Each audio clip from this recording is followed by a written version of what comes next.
Unless suffering is the direct and immediate object of life, our existence must entirely fail of its aim. It is absurd to look upon the enormous amount of pain that abounds everywhere in the world, and originates in needs and necessities inseparable from life itself, as serving no purpose at all, and the result of mere chance. Each separate misfortune as it comes seems, no doubt, to be something exceptional, but misfortune in general is the rule. I know of no greater absurdity than that propounded by most systems of philosophy in declaring evil to be negative in its character. Evil is just what is positive. It makes its own existence felt. Leibniz is particularly concerned to defend this absurdity, and he seeks to strengthen his position by using a palpable and paltry sophism. Translator's note. Confer Theod, section 153. Leibniz argued that evil is a negative quality, i.e., the absence of good, and that its active and seemingly positive character is an incidental and not an essential part of its nature. Cold, he said, is only the absence of the power of heat, and the active power of expansion in freezing water is an incidental and not an essential part of the nature of cold. The fact is that the power of expansion in freezing water is really an increase of repulsion amongst its molecules, and Schopenhauer is quite right in calling the whole argument a sophism. End translator's note. It is the good which is negative. In other words, happiness and satisfaction always imply some desire fulfilled, some state of pain brought to an end. This explains the fact that we generally find pleasure to be not nearly so pleasant as we expected, and pain very much more painful. The pleasure in this world, it has been said, outweighs the pain, or at any rate, there is an even balance between the two. If the reader wishes to see shortly whether this statement is true, let him compare the respective feelings of two animals, one of which is engaged in eating the other. The best consolation in misfortune or affliction of any kind will be the thought of other people who are in a still worse plight than yourself. And this is a form of consolation open to everyone. But what an awful fate this means for mankind as a whole. We are like lambs in a field, disporting themselves under the eye of the butcher, who chooses out first one and then another for his prey. So it is that in our good days we are all unconscious of the evil fate may have presently in store for us: sickness, poverty, mutilation, loss of sight or reason. No little part of the torment of existence lies in this, that time is continually pressing upon us, never letting us take breath, but always coming after us like a taskmaster with a whip. If at any moment time stays his hand, it is only when we are delivered over to the misery of boredom. But misfortune has its uses, for as our bodily frame would burst asunder if the pressure of the atmosphere was removed, so, if the lives of men were relieved of all need, hardship, and adversity, if everything they took in hand were successful, they would be so swollen with arrogance that, though they might not burst, they would present the spectacle of unbridled folly, nay, they would go mad. And I may say, further, that a certain amount of care or pain or trouble is necessary for every man at all times. A ship without ballast is unstable and will not go straight. Certain it is that work, worry, labor, and trouble form the lot of almost all men their whole life long. But if all wishes were fulfilled as soon as they arose, how would men occupy their lives? What would they do with their time? If the world were a paradise of luxury and ease, a land flowing with milk and honey, where every jack obtained his Jill at once and without any difficulty, men would either die of boredom or hang themselves, or there would be wars, massacres, and murders, so that, in the end, mankind would inflict more suffering on itself than it has now to accept at the hands of nature. In early youth, as we contemplate our coming life, we are like children in the theater before the curtain is raised, sitting there in high spirits and eagerly waiting for the play to begin. It is a blessing that we do not know what is really going to happen. Could we foresee it? There are times when children might seem like innocent prisoners condemned not to death, but to life, and as yet all unconscious of what their sentence means. Nevertheless, every man desires to reach old age, in other words, a state of life of which it may be said, "It is bad today, and it will be worse tomorrow, and so on till the worst of all." If you try to imagine as nearly as you can what an amount of misery, pain, and suffering of every kind the sun shines upon in its course, you will admit that it would be much better if, on the earth as little as on the moon, the sun were able to call forth the phenomena of life, and if, here as there, the surface were still in a crystalline state. Again, you may look upon life as an unprofitable episode disturbing the blessed calm of non-existence, and, in any case, even though things have gone with you tolerably well, the longer you live, the more clearly you will feel that, on the whole, life is a disappointment, nay, a cheat. If two men who are friends in their youth meet again when they are old, after being separated for a lifetime, the chief feeling they will have at the sight of each other will be one of complete disappointment in life as a whole, because their thoughts will be carried back to that earlier time when life seemed so fair as it lay spread out before them in the rosy light of dawn, promised so much, and then performed so little. This feeling will so completely predominate over every other that they will not even consider it necessary to give it words, but on either side it will be silently assumed and form the groundwork of all they have to talk about. He who lives to see 2 or 3 generations is like a man who sits some time in the conjurer's booth at a fair and witnesses the performance twice or thrice in succession. The tricks are meant to be seen only once, and when they are no longer a novelty and cease to deceive, their effect is gone. While no man is much to be envied for his lot, there are countless numbers whose fate is to be deplored. Life is a task to be done. It is a fine thing to say, defunctus est. It means that the man has done his task. If children were brought into the world by an act of pure reason alone, would the human race continue to exist? Would not a man rather have so much sympathy with the coming generation as to spare it the burden of existence, or at any rate, not take it upon himself to impose that burden upon it in cold blood? I shall be told, I suppose, that my philosophy is comfortless, because I speak the truth, and people prefer to be assured that everything the Lord has made is good. Go to the priest, then, and leave philosophers in peace. At any rate, do not ask us to accommodate our doctrines to the lessons you have been taught. That is what those rascals of sham philosophers will do for you. Ask them for any doctrine you please, and you will get it. Your university professors are bound to preach optimism, and it is an easy and agreeable task to upset their theories. I have reminded the reader that every state of welfare, every feeling of satisfaction, is negative in its character. That is to say, it consists in freedom from pain, which is the positive element of existence. It follows, therefore, that the happiness of any given life is to be measured not by its joys and pleasures, but by the extent to which it has been free from suffering, from positive evil. If this is the true standpoint, the lower animals appear to enjoy a happier destiny than man. Let us examine the matter a little more closely. However varied the forms that human happiness and misery may take, leading a man to seek the one and shun the other, the material basis of it all is bodily pleasure or bodily pain. This basis is very restricted. It is simply health, food, protection from wet and cold, the satisfaction of the sexual instinct, or else the absence of these things. Consequently, as far as real physical pleasure is concerned, the man is not much better off than the brute, except insofar as the higher possibilities of his nervous system make him more sensitive to every kind of pleasure, but also, it must be remembered, to every kind of pain. But then, compared with the brute, how much stronger are the passions aroused in him? What an immeasurable difference there is in the depth and vehemence of his emotions.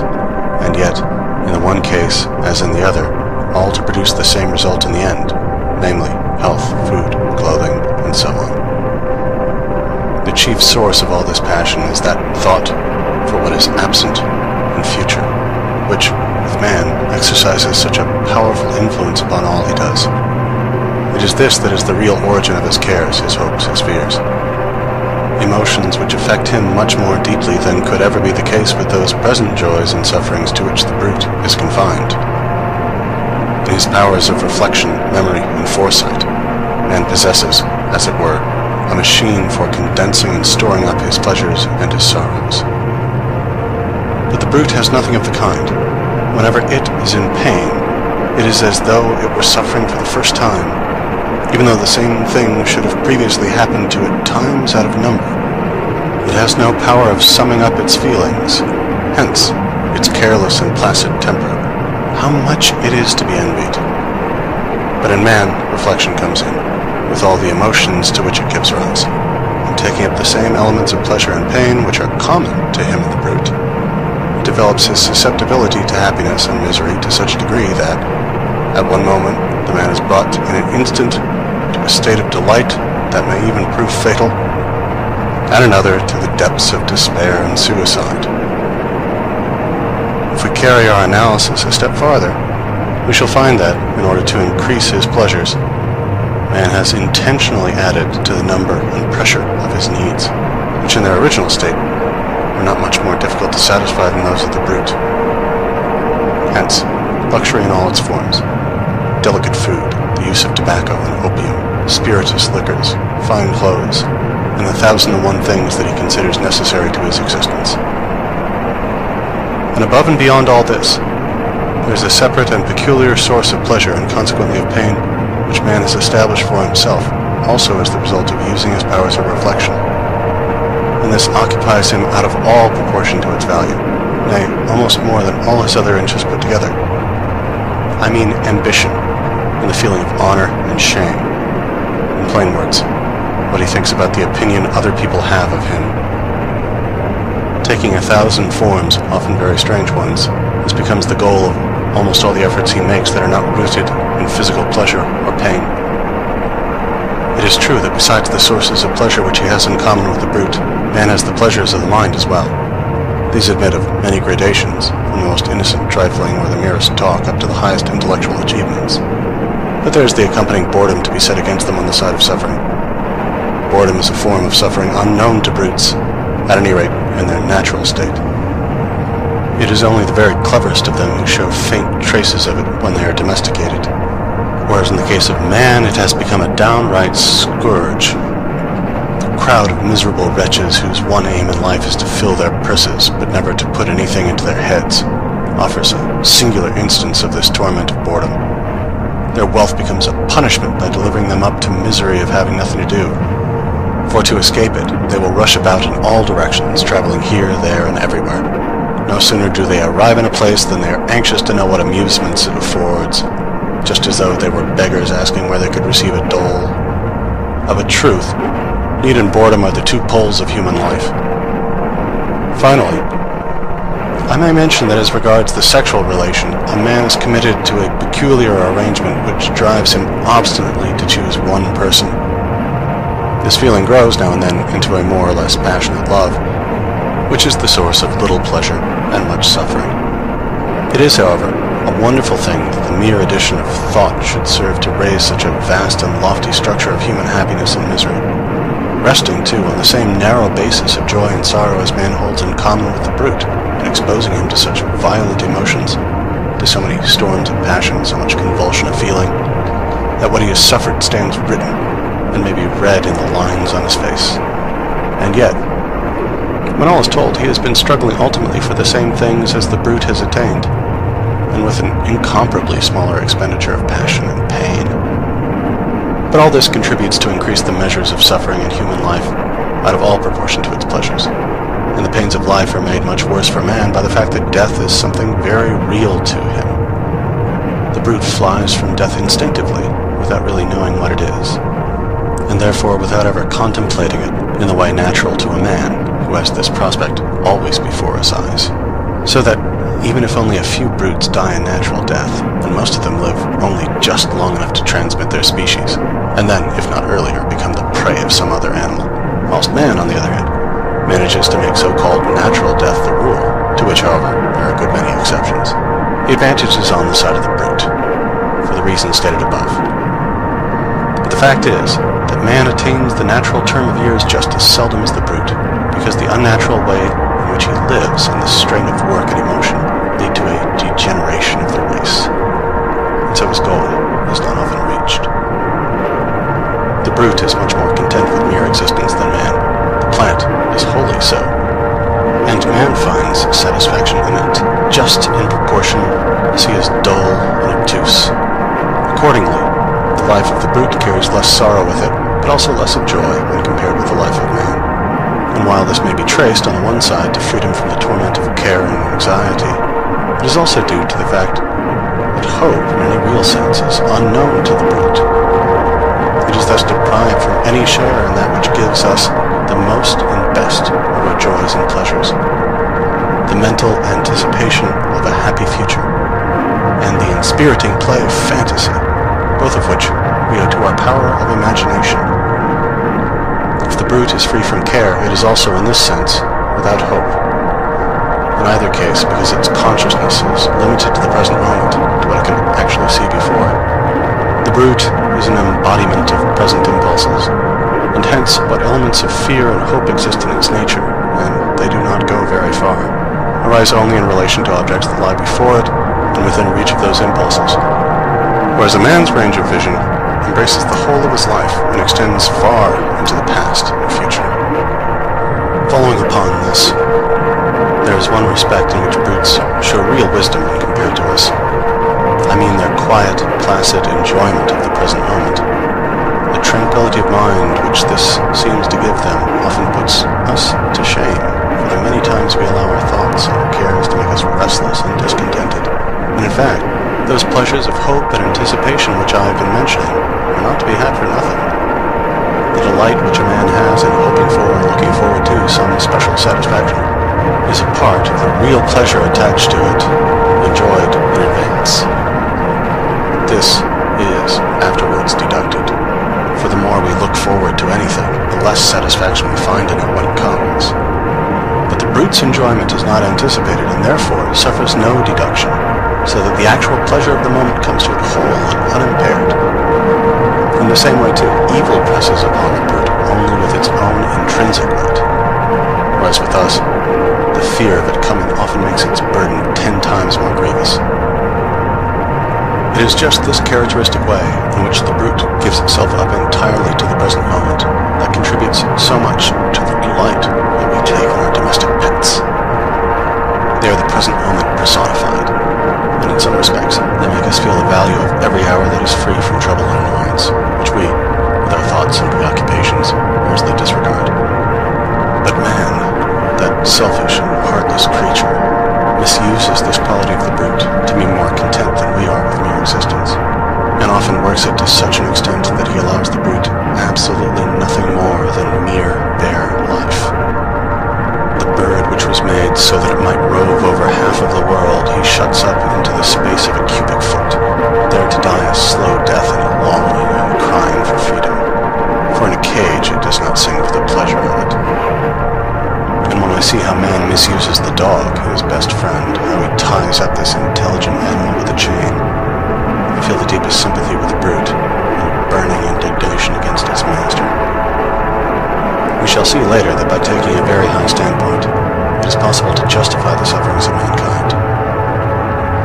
But this justification cannot apply to animals, whose sufferings, while in a great measure brought about by men, are often considerable, even apart from their agency. And so we are forced to ask, why and for what purpose does all this torment and agony exist? There is nothing here to give the will pause. It is not free to deny itself and so obtain redemption. There is only one consideration that may serve to explain the sufferings of animals. It is this, that the will to live, which underlies the whole world of phenomena, must, in their case, satisfy its cravings by feeding upon itself. This it does by forming a gradation of phenomena, every one of which exists at the expense of another. I have shown, however, that the capacity for suffering is less in animals than in man. Any further explanation that may be given of their fate will be in the nature of hypothesis, if not actually mythical in character, then I may leave the reader to speculate upon the matter for himself.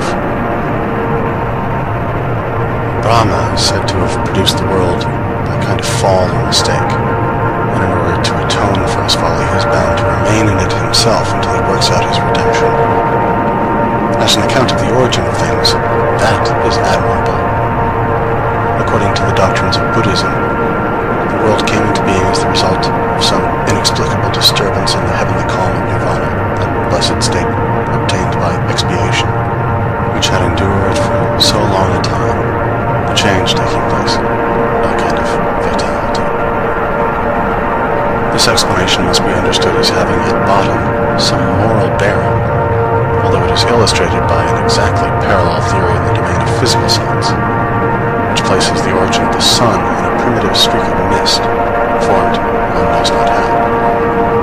Subsequently, by a series of moral errors, the world became gradually worse and worse, true of the physical orders as well, until it assumed the dismal aspect it wears today. Excellent.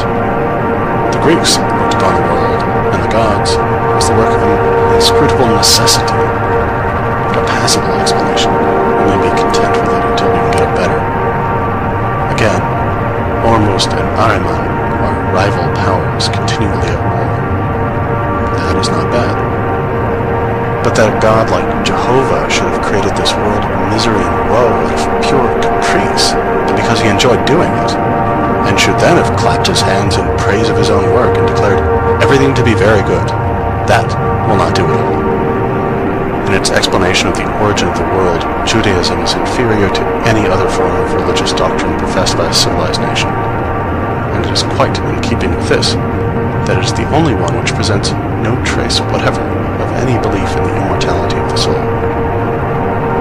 Even though Leibniz's contention that this is the best of all possible worlds were correct, that would not justify God in having created it, for he is the creator not of the world only, but of possibility itself.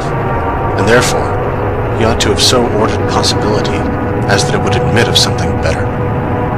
There are two things which make it impossible to believe that this world is the successful work of an all-wise, all-good, and at the same time, all-powerful being.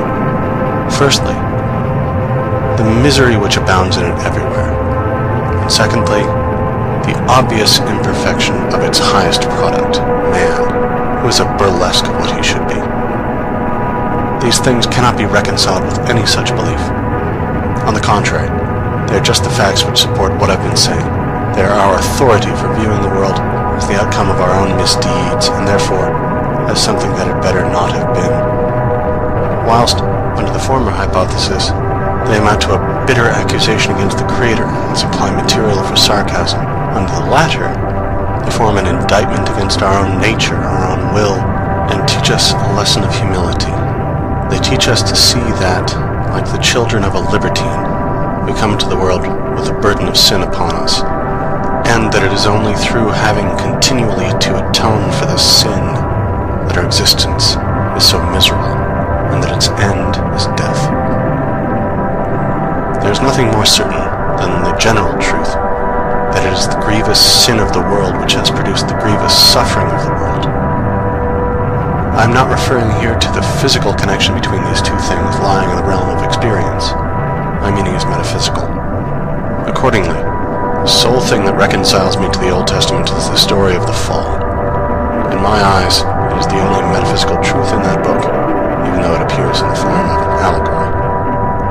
There seems to me no better explanation of our existence than that it is the result of some false step, some sin of which we are paying the penalty.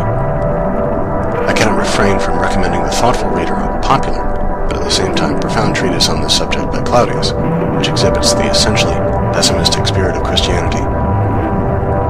It is entitled, "Cursed is the ground for thy sake."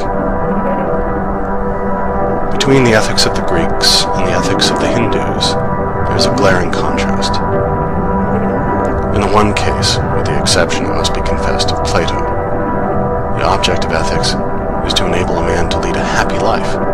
In the other, it is to free and redeem him from life altogether, as is directly stated in the very first words of the Samkhya Karika.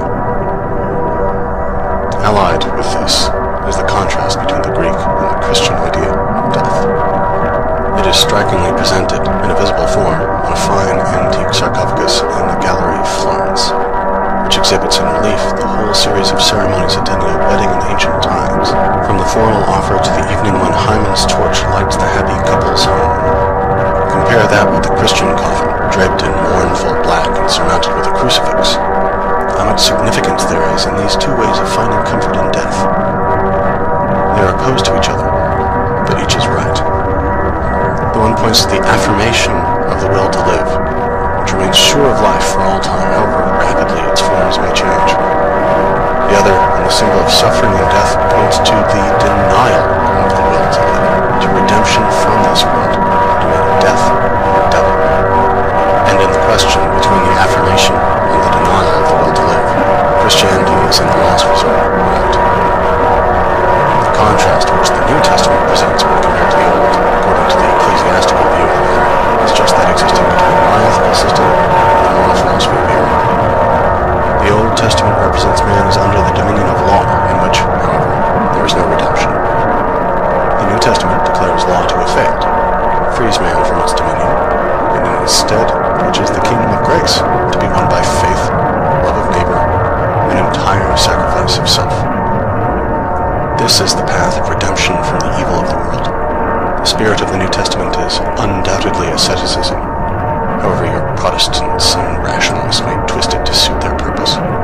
Asceticism is the denial of the will to live, and the transition from the Old Testament to the New, from the dominion of law to that of faith, from justification by works to redemption through the mediator, and the domain out of sin and death to eternal life in Christ, means, when taken in its real sense, the transition from the merely moral virtues to the denial of the will to live. My philosophy shows the metaphysical foundation of justice and the love of mankind, and points to the goal to which these virtues necessarily lead if they are practiced in perfection. At the same time, it is candid in confessing that man must turn his back upon the world, and that the denial of the will to live is the way of redemption. It is therefore really at one with the spirit of the New Testament, whilst all other systems are couched in the spirit of the Old, that is to say, theoretically as well as practically, and their result is Judaism, mere despotic theism. In this sense, then, my doctrine might be called the only true Christian philosophy, however paradoxical a statement this may seem to people who take superficial views, instead of penetrating to the heart of the matter. If you want a safe compass to guide you through life, and to banish all doubt as to the right way of looking at it, you cannot do better than accustom yourself to regard this world as a penitentiary, a sort of penal colony, or ergasterion, as the earliest philosopher called it. Amongst the Christian fathers, Origen, with praiseworthy courage, took this view, which is further justified by certain objective theories of life.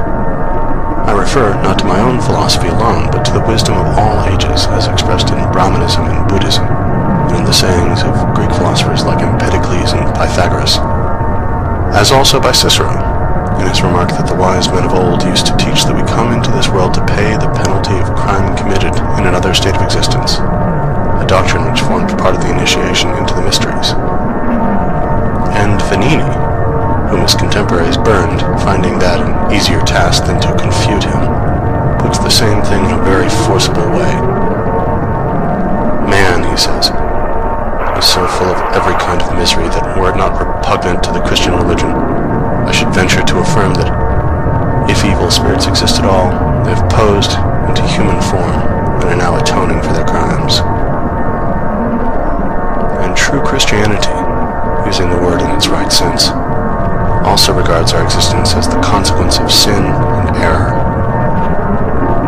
If you accustom yourself to this view of life, you will regulate your expectations accordingly, and cease to look upon all its disagreeable incidents, great and small, its sufferings, its worries, its misery, as anything unusual or irregular.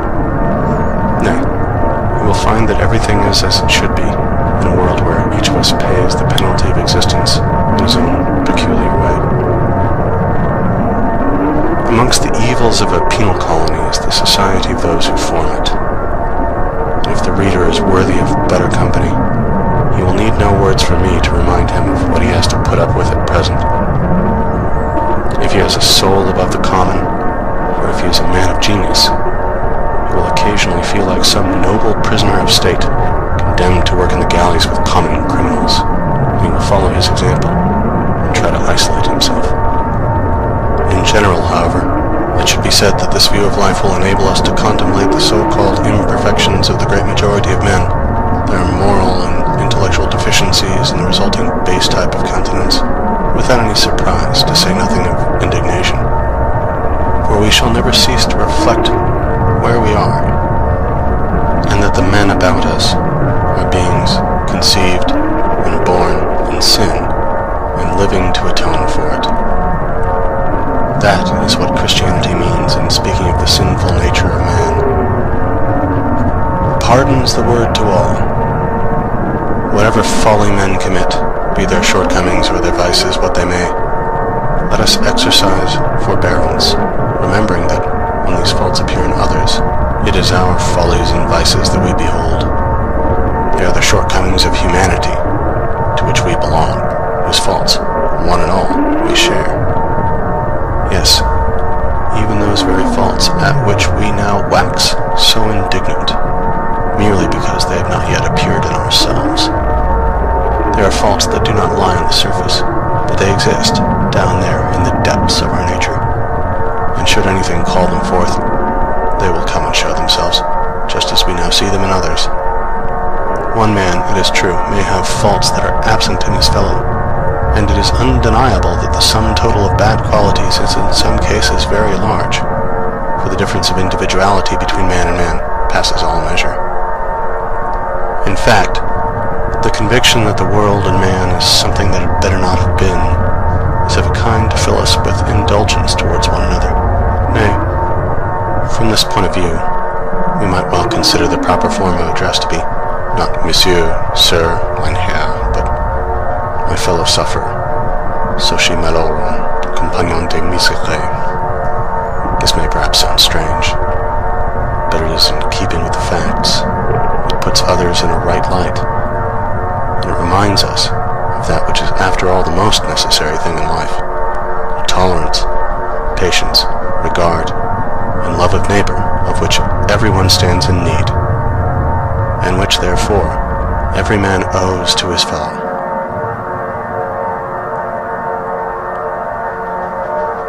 End Chapter 1, on the sufferings of the world.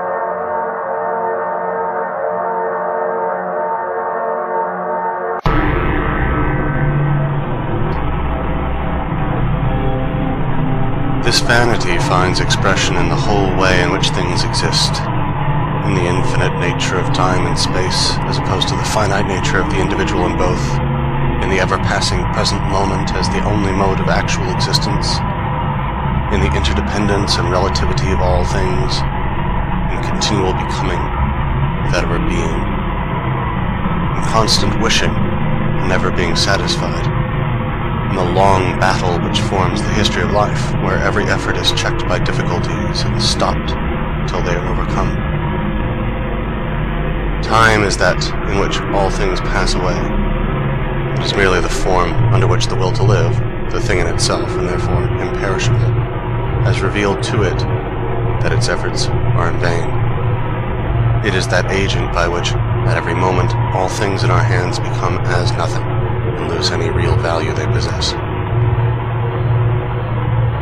That which has been exists no more. It exists as little as that which has never been. But of everything that exists you may say, in the next moment, that it has been. Hence, something of great importance now past is inferior to something of little importance now present, in that the latter is a reality, and related to the former as something to nothing. A man finds himself, to his great astonishment, suddenly existing after thousands and thousands of years of non-existence.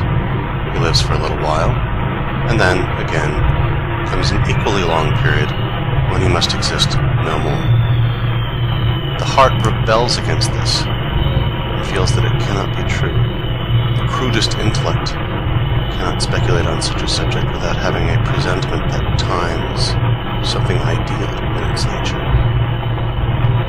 This ideality of time and space is the key to every true system of metaphysics, because it provides for quite another order of things that is to be met with in the domain of nature. This is why Kant is so great.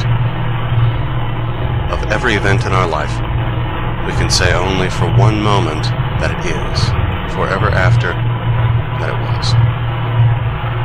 Every evening we are poorer by a day. It might perhaps make us mad to see how rapidly our short span of time ebbs away.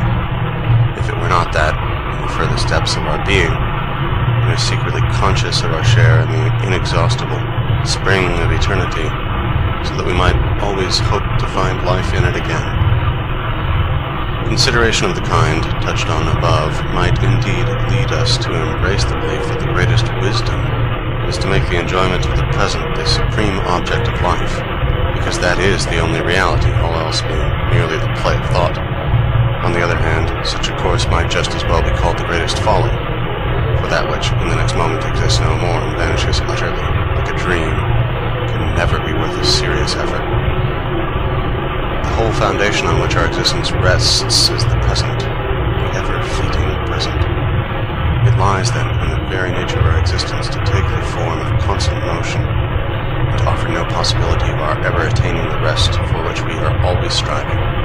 We are like a man running downhill who cannot keep on his legs unless he runs on, and will inevitably fall if he stops.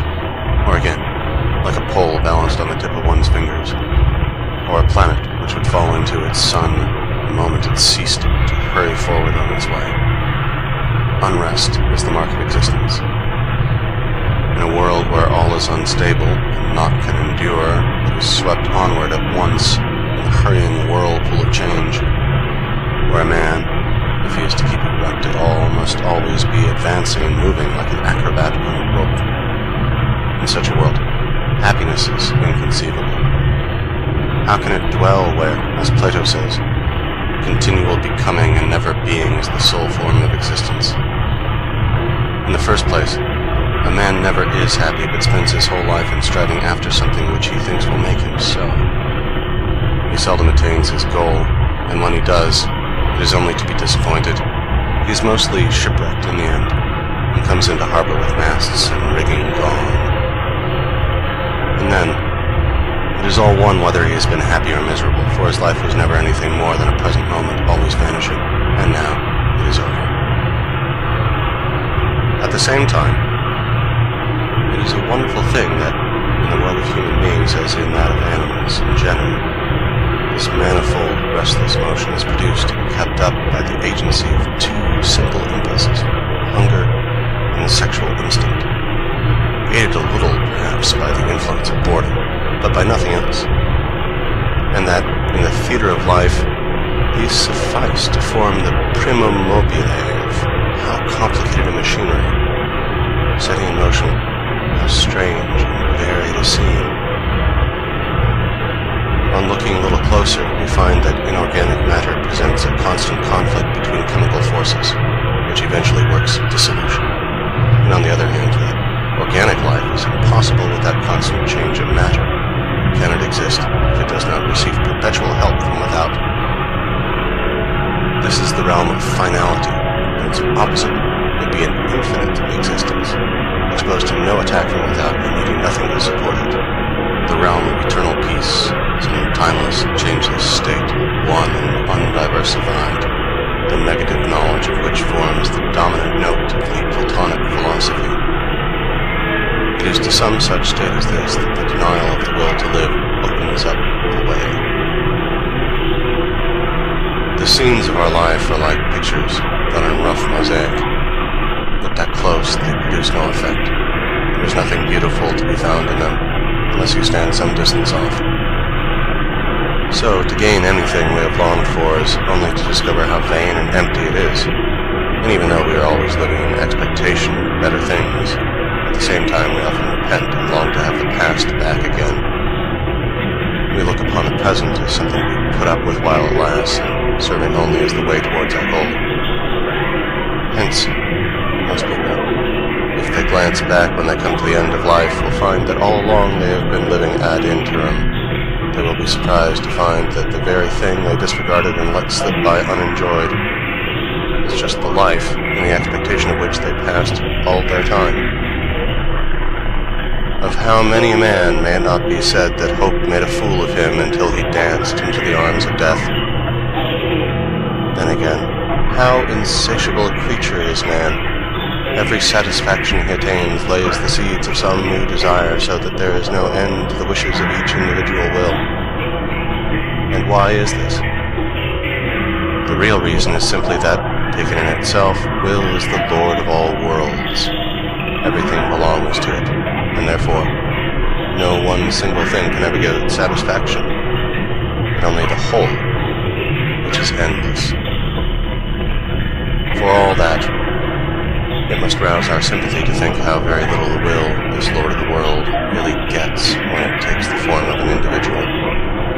Usually only just enough to keep the body together. This is why man is so very miserable. Life presents itself chiefly as a task. The task, I mean, of subsisting at all. Gagna sevi. If this is accomplished, life is a burden. And then there comes the second task of doing something with that which has been won, of warding off boredom, which, like a bird of prey, hovers over us, ready to fall whenever it sees a life secure from need. The first task is to win something, the second, to banish the feeling that it has been won.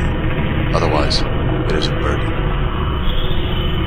Human life must be some kind of mistake.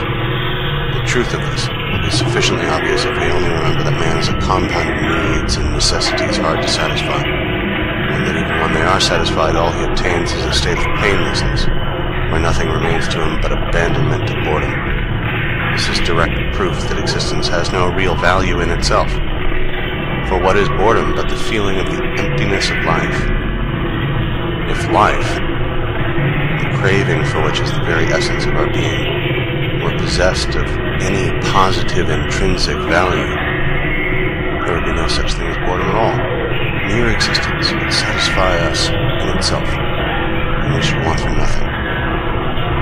But, as it is, we take no delight in existence except when we are struggling for something, and then distance and difficulties to be overcome make our goal look as though it would satisfy us, the illusion which vanishes when we reach it, or else when we are occupied with some purely intellectual interest. In reality, we have stepped forth from life to look upon it from the outside, much after the manner of spectators at a play. And even sensual pleasure itself means nothing but a struggle and aspiration, ceasing the moment its aim is attained. Whenever we are not occupied in one of these ways, but cast upon existence itself, its vain and worthless nature is brought home to us, and this is what we mean by boredom. The hankering after what is strange and uncommon, an innate and ineradicable tendency of human nature, shows how glad we are at any interruption of that natural course of affairs which is so very tedious. That this most perfect manifestation of the will to live, the human organism, with the cunning and complex working of its machinery, must fall to dust and yield up itself and all its strivings to extinction. This is the naive way in which nature, who is always so true and sincere in what she says, claims the whole struggle of this will as, in its very essence, barren and unprofitable. Were it of any value in itself, anything unconditioned and absolute, it could not thus end in mere nothing. If we turn from contemplating the world as a whole, and in particular the generations of men as they live their little hour of mock existence,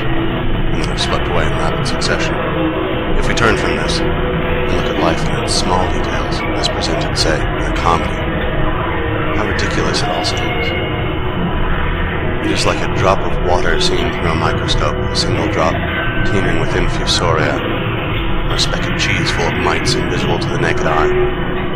How we laugh as they bustle about so eagerly and struggle with one another in so tiny a space. And whether here, or in the little span of human life, this terrible activity produces a comic effect. It is only in the microscope that our life looks so big. It is an indivisible point, drawn out and magnified by the powerful lenses of time and space.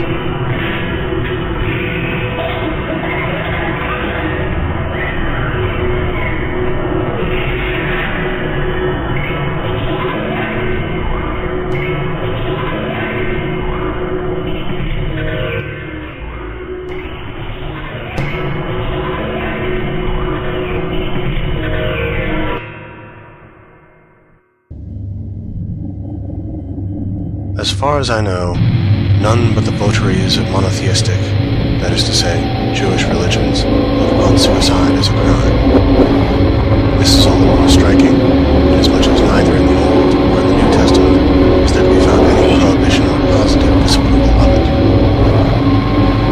So that religious teachers are forced to base their condemnation of suicide on philosophical grounds of their own invention.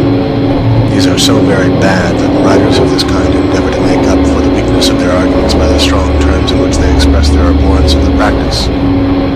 In other words, they declaim against it.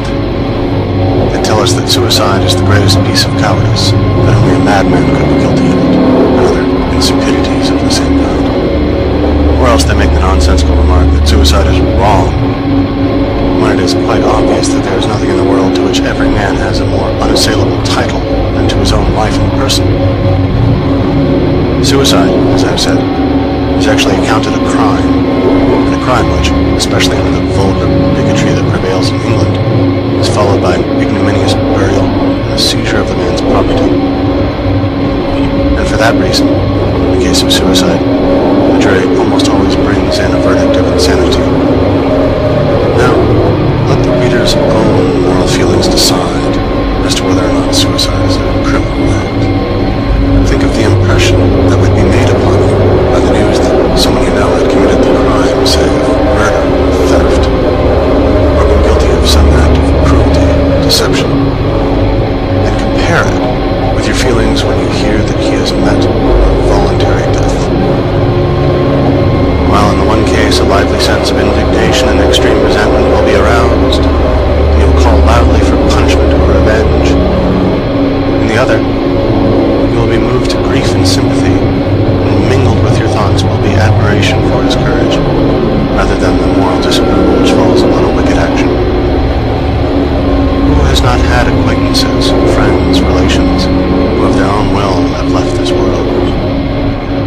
And are these to be thought of with horror as criminals? Most emphatically, no.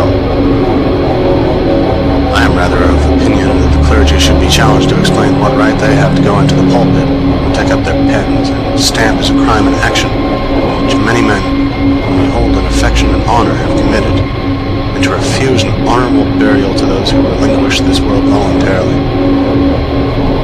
They have no biblical authority to boast of as justifying their condemnation of suicide. Nay, not even any philosophical arguments that will hold water. And it must be understood that it is arguments we want, and that we will not be put off with mere phrases or words of abuse. If the criminal law forbids suicide, that is not an argument valid in the church, and besides, prohibition is ridiculous. For what penalty can frighten a man who is not afraid of death itself? If the law punishes people for trying to commit suicide, it is punishing the want of skill that makes the attempt a failure. The ancients, moreover, were very far from regarding the matter in that light. Pliny says, "Life is not so desirable a thing as to be protracted at any cost. Whoever you are sure to die, even though your life has been full of abomination and crime. Chief of all remedies for a troubled mind is the feeling that among the blessings which nature gives to man, there is none greater than an opportune death, and the best of it is that everyone can avail himself of it." And elsewhere, the same writer declares, "Not even to God are all things possible, for he could not compass his own death if he willed to die. And yet, in all the miseries of our earthly life, this is the best of his gifts to man. Nay, in Massilia and on the island of Ceos, the man who could give valid reasons for relinquishing his life was handed the cup of hemlock by the magistrate, and that, too, in public. And in ancient times, how many heroes and wise men died a voluntary death? Aristotle, it is true, declared suicide to be an offense against the state, although not against the person. But in Stobaeus' exposition of the peripatetic philosophy there is the following remark: "The good man should flee life when his misfortunes become too great. The bad man, also, when he is too prosperous." And similarly, so he will marry and beget children, and take part in the affairs of the state, and generally practice virtue and continue to live. And then, again, if need be, and at any time necessity compels him, he will depart to his place of refuge in the tomb. And we find that the Stoics actually praised suicide as a noble and heroic action, as hundreds of passages show. Above all, in the works of Seneca, who expresses the strongest approval of it. As is well known, the Hindus look upon suicide as a religious act, especially when it takes the form of self-immolation by widows, but also when it consists in casting oneself under the wheels of the chariot of the god at Juggernaut, or being eaten by crocodiles in the Ganges, or being drowned in the holy tanks in the temples, and so on. The same thing occurs on the stage, that mirror of life. For example, in L'Orphelin de la Chine, a celebrated Chinese play, almost all the noble characters end by suicide, without the slightest hint anywhere, or any impression being produced on the spectator, that they are committing a crime. And in our own theatre is much the same. Palmyra, for instance, in Mahomet, or Mortimer, in Maria Stuart. Othello, Countess Terzky. Is Hamlet's monologue the meditation of a criminal?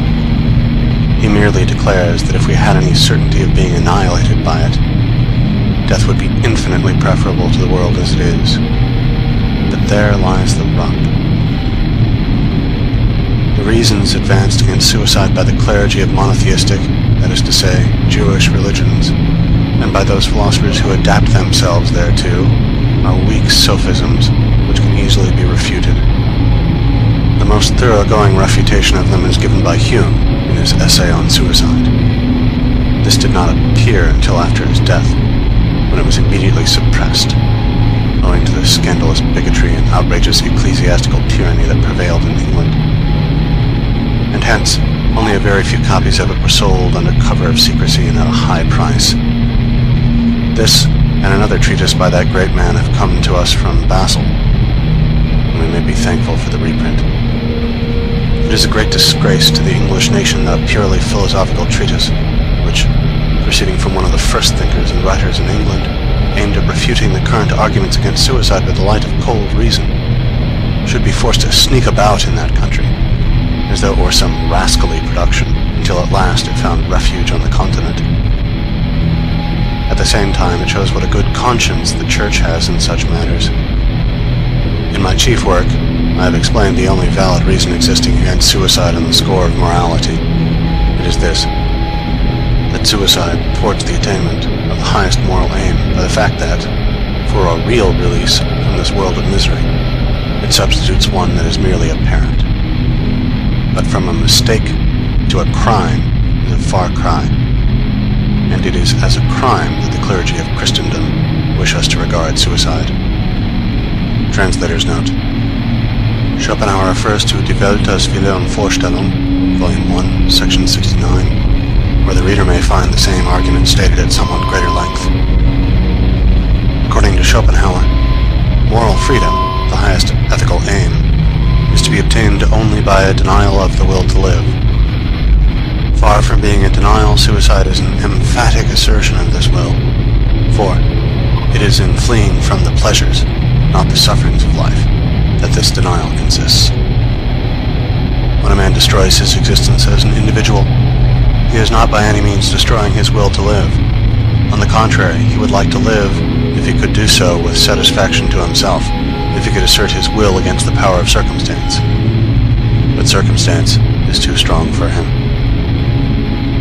End footnote. The inmost kernel of Christianity is the truth that suffering, the cross, is the real end and object of life. Hence, Christianity condemns suicide as thwarting this end, whilst in the ancient world, taking a lower point of view, held it in approval, nay, in honor. But if that is to be accounted a valid reason against suicide, it involves the recognition of asceticism. That is to say, it is valid only from a much higher ethical standpoint than has ever been adopted by moral philosophers in Europe. If we abandon that high standpoint, there is no tenable reason left, on the score of morality, for condemning suicide. The extraordinary energy and zeal with which the clergy of monotheistic religions attack suicide is not supported either by any passages in the Bible or by any considerations of weight, so that it looks as though they must have some secret reason for their contention. May it not be this, that the voluntary surrender of life is a bad compliment for him who said that all things were very good? If this is so, it offers another instance of the crass optimism of these religions, denouncing suicide to escape being denounced by it. It will generally be found that as soon as the terrors of life reach the point at which they outweigh the terrors of death, a man will put an end to his life. But the terrors of death offer considerable resistance. They stand like a sentinel at the gate leading out of this world. Perhaps there is no man alive who would not have already put an end to his life, if this end had been of a purely negative character, a sudden stoppage of existence. There is something positive about it. It is the destruction of the body, and a man shrinks from that because his body is the manifestation of the will to live. However, the struggle with that sentinel is, as a rule, not so hard as it may seem from a long way off, mainly in consequence of the antagonism between the ills of the body and the ills of the mind. If we are in great bodily pain, or the pain lasts a long time, we become indifferent to other troubles. All we think about is to get well. In the same way, great mental suffering makes us insensible to bodily pain. We despise it. Nay, if it should outweigh the other, it distracts our thoughts, and we welcome it as a pause in mental suffering. It is this feeling that makes suicide easy, for the bodily pain that accompanies it loses all significance in the eyes of one who is tortured by an excess of mental suffering. This is especially evident in the case of those who are driven to suicide by some purely morbid and exaggerated ill humor. No special effort to overcome their feelings is necessary, nor do such people require to be worked up in order to take the step. But as soon as the keeper, into whose charge they are given, leaves them for a couple of minutes, they quickly bring their life to an end. When, in some dreadful and ghastly dream, we reach the moment of greatest horror, it awakes us, thereby banishing all the hideous shapes that were born of the night. And life is a dream. When the moment of greatest horror compels us to break it off, the same thing happens. Suicide may also be regarded as an experiment, a question which man puts to nature, trying to force her to an answer. The question is this: what change will death produce in a man's existence and in his insight into the nature of things? It is a clumsy experiment to make, for it involves the destruction of the very consciousness which puts the question and awaits the answer. End.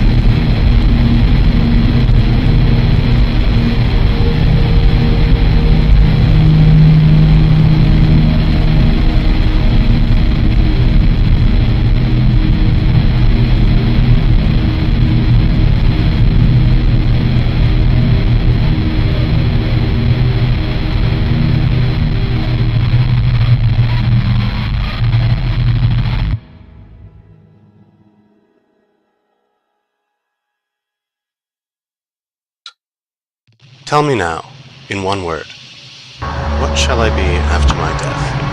And mind you, clear and precise. Philalethes. All and nothing. Pessimism. I thought so.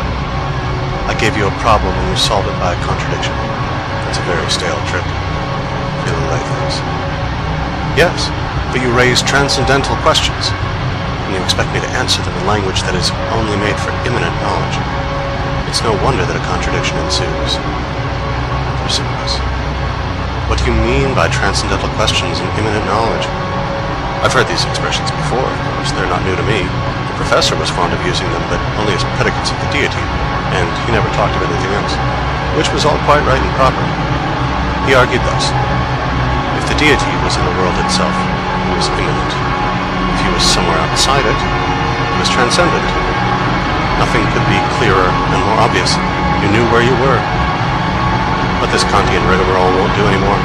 It's antiquated and no longer applicable to modern ideas. Why, we've had a whole row of eminent men in the metropolis of German learning. German humbug, he means. The mighty Schleiermacher, for instance, and that gigantic intellect Hegel. And at this time of day, we've abandoned that nonsense. I should rather say, we're so far beyond it that we can't put up with it anymore. What's the use of it then? What does it all mean? Philalethes. Transcendental knowledge is knowledge which passes beyond the bounds of possible experience. It strives to determine the nature of things as they are in themselves. Immanent knowledge, on the other hand, is knowledge which confines itself entirely with those bounds, so that it cannot apply to anything but actual phenomena. As far as you are an individual, death will be the end of you. But your individuality is not your true and inmost being. It is only the outward manifestation of it. It is not the thing in itself, but only the phenomenon presented in the form of time, and therefore the beginning and an end. But your real being knows neither time nor beginning nor end, nor yet the limits of any given individual. It is everywhere present in every individual, and no individual can exist apart from it. So when death comes, on the one hand, you are annihilated as an individual. On the other, you are and remain everything. That is what I meant when I said that after your death, you would be all and nothing. It is difficult to find a more precise answer to your question, and at the same time be brief.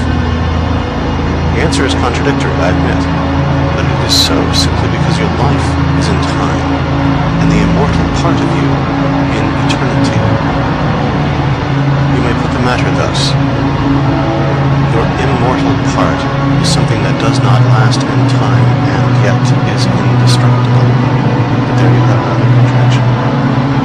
You see what happens by trying to bring the transcendental within the limits of immanent knowledge? It is in some sort doing violence to the latter by misusing it for ends it was never meant to serve. Pessimism. Look here, I shan't give 2 pence for your immortality unless I'm to remain an individual. Philalethes.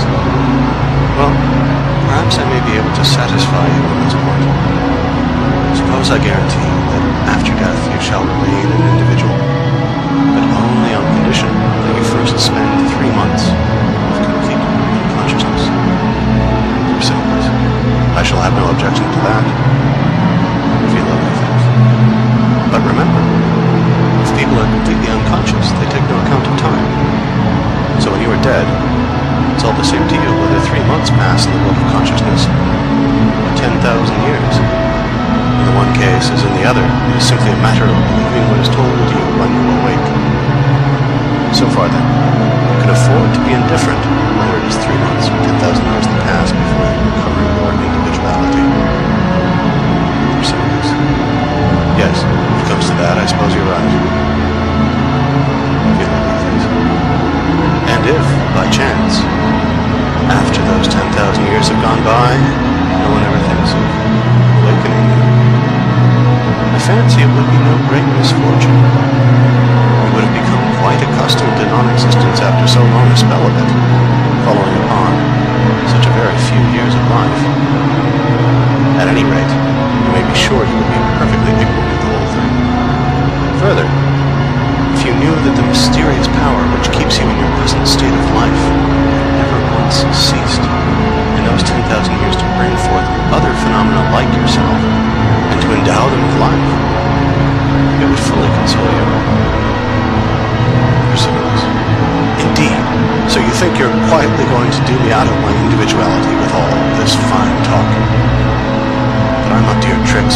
tell you, I won't exist unless I can have my individuality.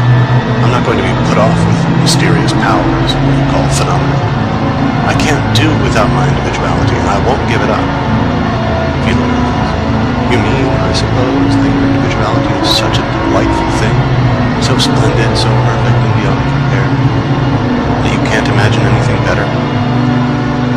Aren't you ready to exchange your present state for one which, if we can judge by what is told us, may possibly be superior and more endurable? Of course it is. Don't you see that my individuality, be it what it may, is my very self? To me it is the most important thing in the world. For God is God, I am I want to exist. That's the main thing. I don't care about an existence which has to be proved to be mine before I can believe it. Think what you do. You say, I want to exist. There's nothing alone that says this. Everything says it. Absolutely everything that has the faintest trace of consciousness. It follows then that this desire of yours is just the part of you that is not individual, the part that is common to all things without distinction. It is the crime, not of the individual, but of existence itself. It is the intrinsic element in everything that exists. Nay, it is the cause of anything existing at all.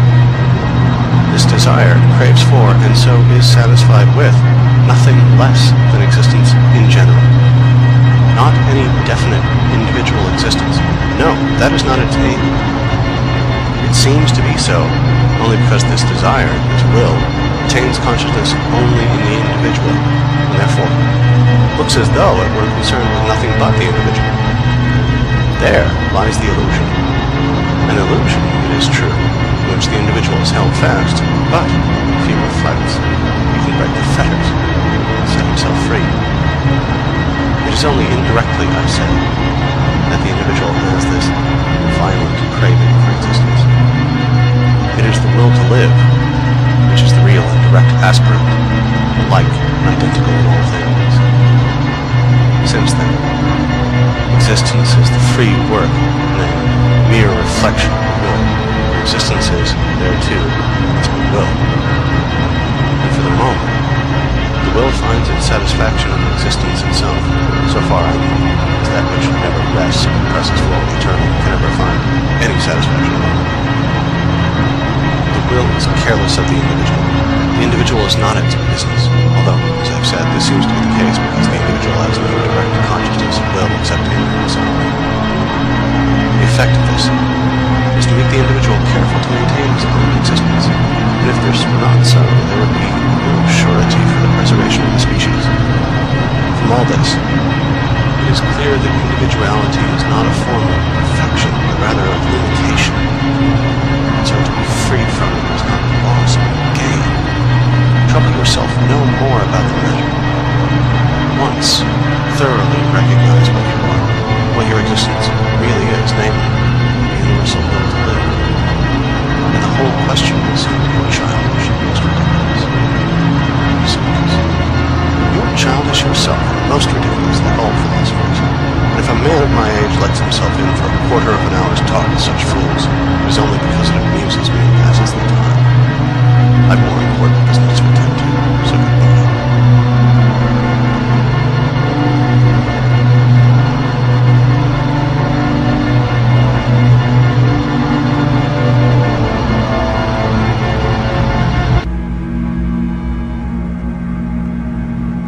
There is an unconscious propriety in the way in which, in all European languages, the word person is commonly used to denote a human being.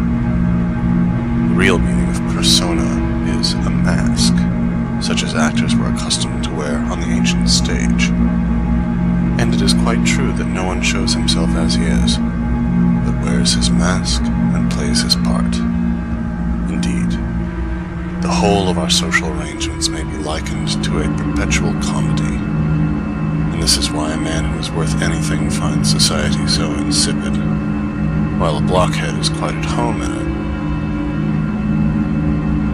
Reason deserves to be called a prophet, For in showing us the consequence and effect of our actions in the present, does it not tell us what the future will be? This is precisely why reason is such an excellent power of restraint in moments when we are possessed by some base passion, some fit of anger, some covetous desire that will lead us to do things whereof we must presently repent. Hatred comes from the heart, contempt from the head, and neither feeling is quite within our control. For we cannot alter our heart. Its basis is determined by motives, and our head deals with objective facts and applies to them rules which are immutable. Any given individual is the union of a particular heart with a particular head. Hatred and contempt are diametrically opposed and mutually exclusive. There are even not a few cases where hatred of a person is rooted in nothing but forced esteem for his qualities. And besides, if a man sets out to hate all the miserable creatures he meets, he will not have much energy left for anything else, whereas he can despise them, one and all, with the greatest ease. True, genuine contempt is just the reverse of true, genuine pride. It keeps quiet and gives no sign of its existence. For if a man shows that he despises you, he signifies at least this much regard for you, that he wants to let you know how little he appreciates you, and his wish is dictated by hatred, which cannot exist with real contempt. On the contrary, if it is genuine, it is simply the conviction that the object of it is a man of no value at all.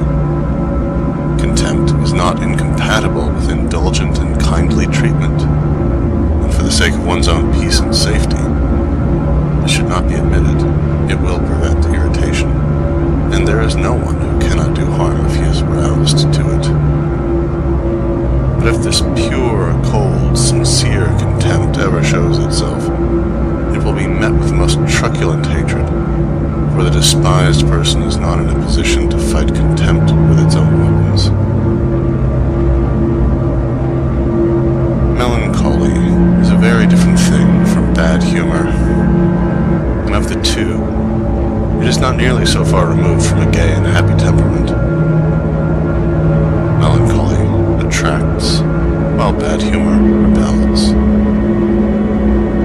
Hypochondria is a species of torment which not only makes us unreasonably cross with the things of the present, not only fills us with groundless anxiety on the score of future misfortunes entirely of our own manufacture, but also leads to unmerited self-reproach for what we have done in the past. Hypochondria shows itself in a perpetual hunting after things that vex and annoy, and then brooding over them. The cause of it is an inward, morbid discontent, often coexisting with a naturally restless temperament.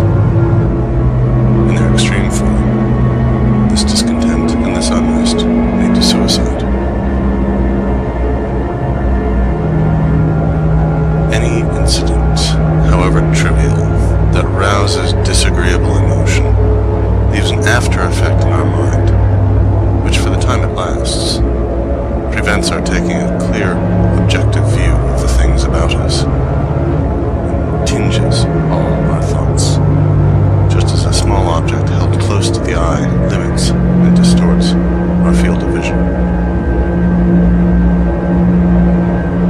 What makes people hard-hearted is this, that each man has, or fancies he has, as much as he can bear in his own troubles.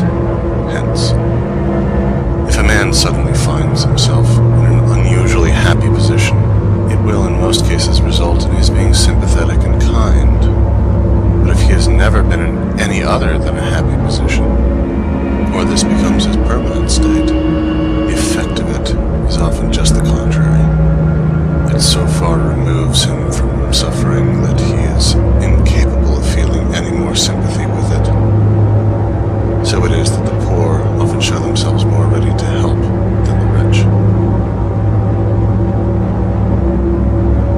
At times, it seems as though we both wanted and did not want the same thing, and felt at once glad and sorry about it. For instance, if on some fixed date we are going to be put to a decisive test about anything in which it would be a great advantage to us to come off victorious, we shall be anxious for it to take place at once. At the same time, we shall tremble at the thought of its approach. And if, in the meantime, we hear that, for once in a way, the date has been postponed, we shall experience a feeling both of pleasure and of annoyance, for the news is disappointing, but nevertheless it affords us a momentary relief. It is just the same thing if we are expecting some important letter carrying a definite decision, and it fails to arrive. In such cases, there are really two different motives at work in us, the stronger but more distant of the two being the desire to stand the test and to have the decision given in our favor, and the weaker, which touches us more nearly, the wish to be left for the present in peace and quiet, and accordingly, in further enjoyment of the advantage which at any rate attaches to a state of hopeful uncertainty, compared with the possibility that the issue may be unfavorable.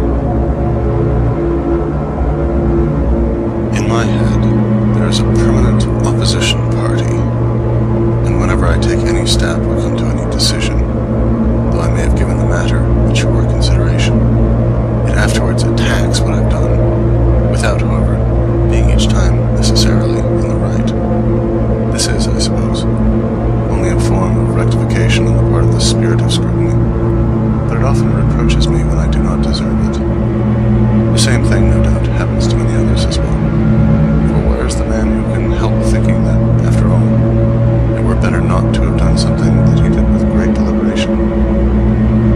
Quid tam dextra pede concipus, ut te conatus, non poeniteat, votique paracti. Why is it that common is an expression of contempt, and that uncommon, extraordinary, distinguished, denote approbation? Why is everything that is common contemptible?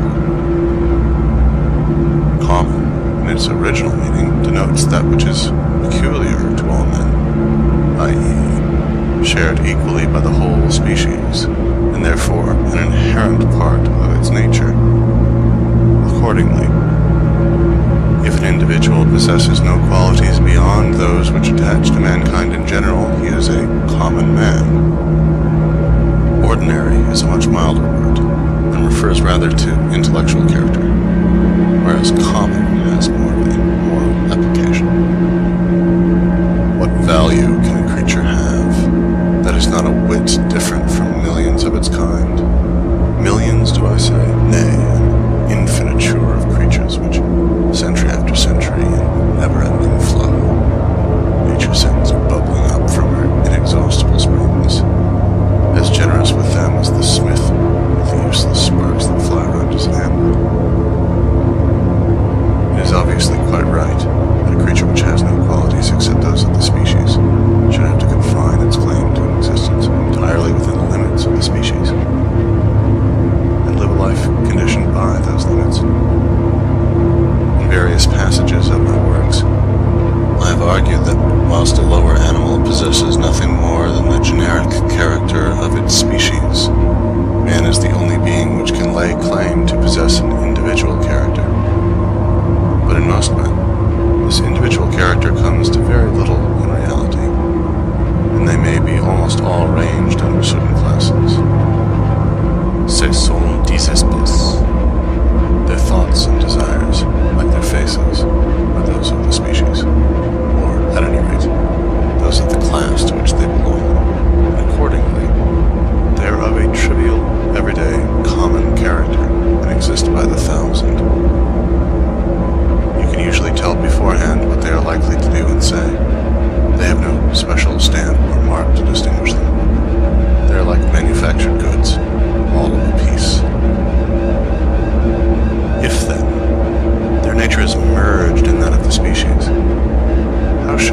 existence go beyond it. The curse of vulgarity puts men on a par with the lower animals by allowing them none but a generic nature, a generic form of existence. Anything that is high or great or noble must then, as a matter of course, and by its very nature, stand alone in a world where no better expression can be found to denote what is base and contemptible than that which I have mentioned as in general use, namely, common. Will, as the thing in itself, is the foundation of all being. It is part and parcel of every creature, and the permanent element in everything. Will, then, is that which we possess in common with all men. Nay, with all animals, and even with lower forms of existence. And insofar we are akin to everything, so far that is, as everything is filled to overflowing with will. On the other hand, that which places one being over another and sets differences between man and man is intellect and knowledge. Therefore, in every manifestation of self, we should, as far as possible, give play to the intellect alone, for as we have seen, the will is the common part of us. Every violent exhibition of will is common and vulgar. In other words, it reduces us to the level of the species. It makes us a mere type and example of it. In that, it is just the character of the species that we are showing.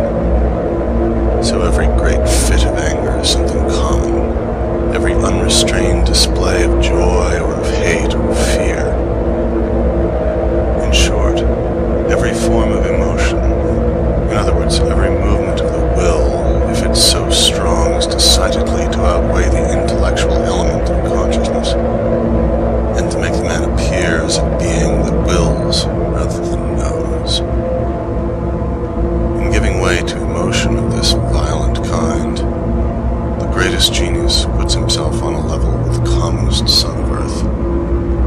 Contrarily, if a man desires to be absolutely uncommon, in other words, great, he should never allow his consciousness to be taken possession of and dominated by the movement of his will, however much he may be solicited thereto.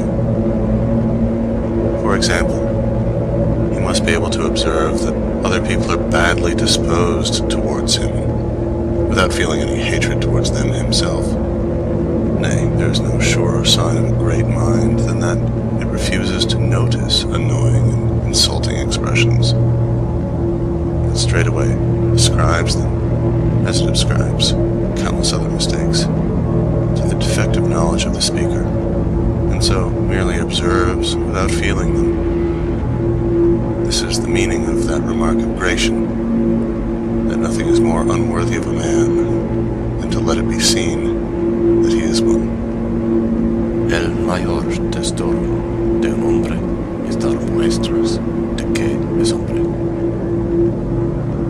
And even in the drama, which is the peculiar province of the passions and emotions, it is easy for them to appear common and vulgar, and this is especially observable in the works of the French tragic writers, who set no other aim before themselves but the delineation of the passions, and by indulging at one moment in a vaporous kind of pathos which makes them ridiculous, at another in epigrammatic witticisms, endeavor to conceal the vulgarity of their subject. I remember seeing the celebrated Mademoiselle Rachel as Maria Stuart, and when she burst out in fury against Elizabeth, though she did it very well, I could not help thinking of a washerwoman.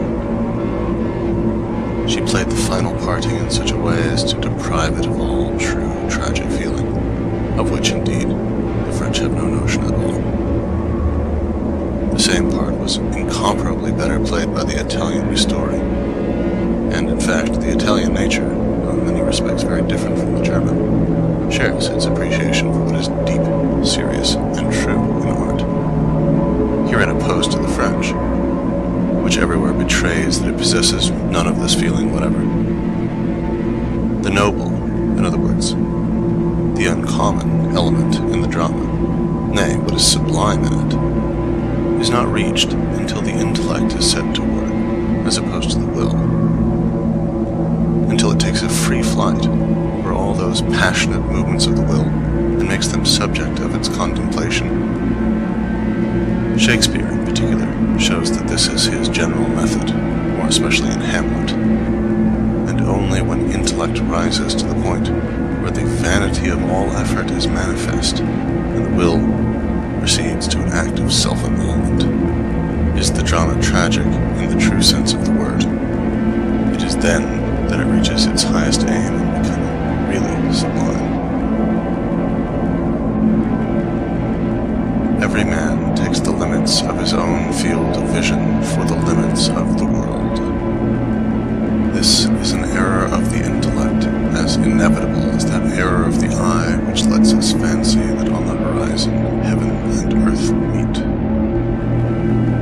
This explains many things, and among them, the fact that everyone measures us with his own standard, generally about as long as a tailor's tape, and we have to put up with it.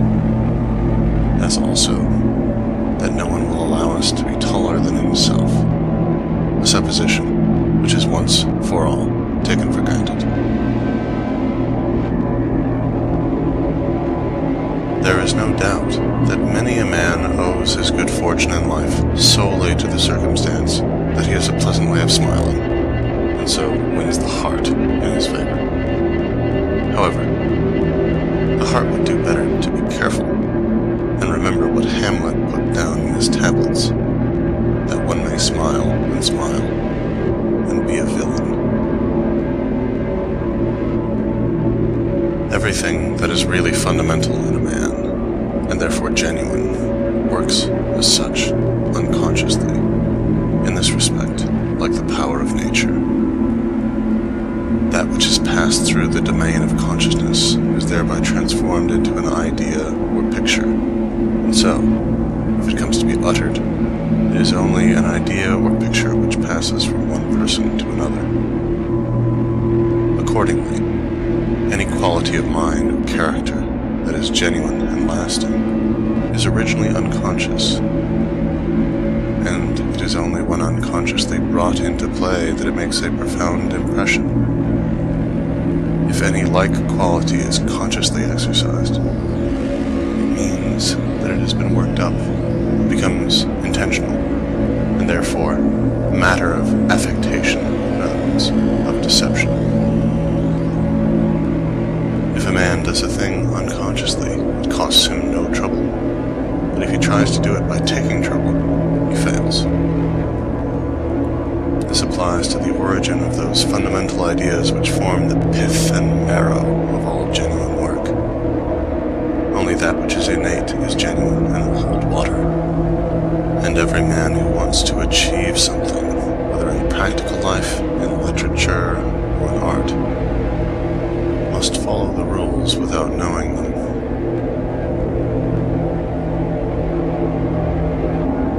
Men of very great capacity will, as a rule, find the company of very stupid people preferable to that of the common run, for the same reason that the tyrant and the mob, the grandfather and the grandchildren, are natural allies. That line of Ovid's, Ponaque cum spectant animalia cetera terram, can be applied in its true physical sense to the lower animals alone, but in metaphorical and spiritual sense it is, alas, true of nearly all men as well. All their plans and projects are merged in the desire of physical enjoyment, physical well-being. They may, indeed, have personal interests, often embracing a very varied sphere, but still, these latter receive their importance entirely from the relation in which they stand to the former. This is not only proved by their manner of life and the things they say, but it even shows itself in the way they look, the expression of their physiognomy, their gait and gesticulations. Everything about them cries out, in terram prona.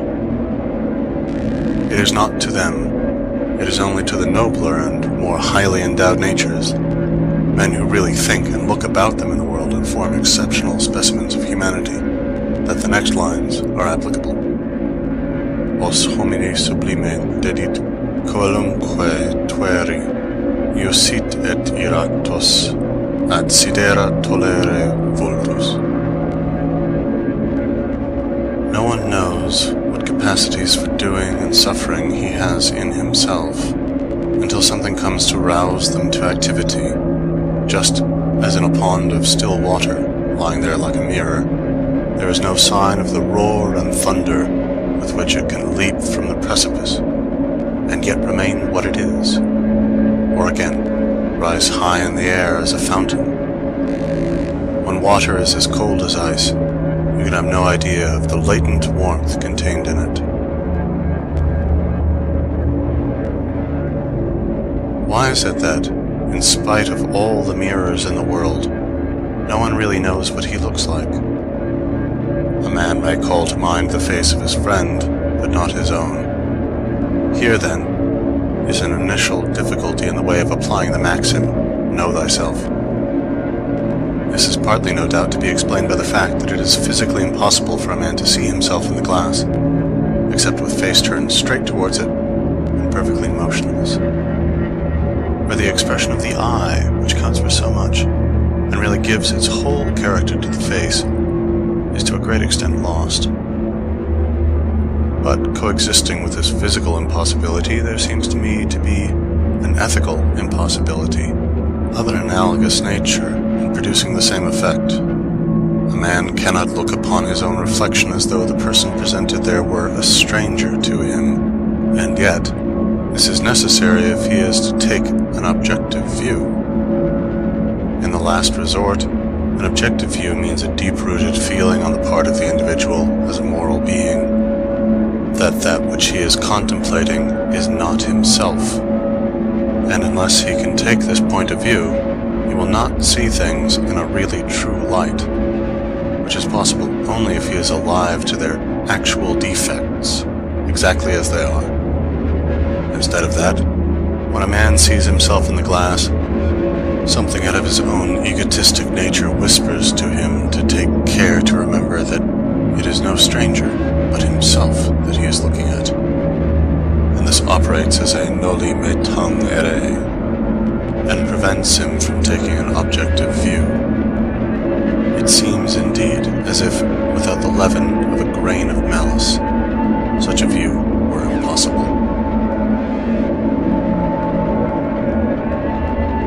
According as a man's mental energy is exerted or relaxed, will life appear to him either so short and petty and fleeting that nothing can possibly matter over which it is worth his while to spend emotion, that nothing really matters, whether it is pleasure or riches or even fame, and that in whatever way a man may have failed, he cannot have lost much. Or, on the other hand, life will seem so long, so important, so all in all, so momentous, and so full of difficulty, that we have to plunge into it with our whole soul if we are to obtain a share of its goods, make sure of its prizes, and carry out our plans. This latter is the imminent and common view of life. It is what Gratian means when he speaks of the serious way of looking at things. Tomarme de veras el vivere. The former is the transcendental view, which is well expressed in Ovid's Non est tanti. It is not worth so much trouble. Still better, however, by Plato's remark, that nothing in human affairs is worth any great anxiety. This condition of mind is due to the intellect having got the upper hand in the domain of consciousness, where, freed from the mere service of the will, it looks upon the phenomena of life objectively, and so cannot fail to gain a clear insight into its vain and futile character. But, in the other condition of mind, will predominates, and the intellect exists only to light it on its way to the attainment of its desires. A man is great or small according as as he leans to the one or to the other of these views of life. People of very brilliant ability think little of admitting their errors and weaknesses, or of letting others see them. They look upon them as something for which they have duly paid, and instead of fancying that these weaknesses are a disgrace to them, they consider that they are doing them an honor. This is especially the case when the errors are of the kind that hang together with their qualities, conditionis sine quibus non, or as George Sand said, les défauts de ses vertus. Contrarily, there are people of good character and irreproachable intellectual capacity who, far from admitting the few little weaknesses they have, conceal them with care, and show themselves very sensitive to any suggestion of their existence. And this, just because their whole merit consists in being free from error and infirmity. If these people are found to have done anything wrong, their reputation immediately suffers. With people of only moderate ability, modesty is mere honesty. But with those who possess great talent, it is hypocrisy. Hence, it is just as becoming in the latter to make no secret of the respect they bear themselves and no disguise of the fact that they are conscious of unusual power, as it is in the former to be modest. Valerius Maximus gives some very neat examples of this in his chapter on self-confidence, De Fiducia Sui. Not to go to the theater is like making one's toilet without a mirror. But it is still worse to take a decision without consulting a friend.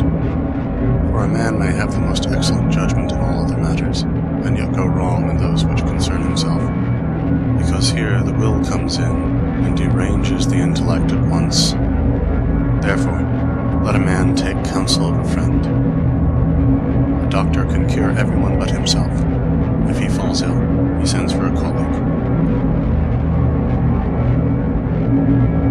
In all that we do, we wish, more or less, to come to the end. We are impatient to finish, and glad to be done. But the last scene of all, the general end, is something that, as a rule, we wish as far off as may be. Every parting gives a foretaste of death. Every coming together again, a foretaste of the resurrection.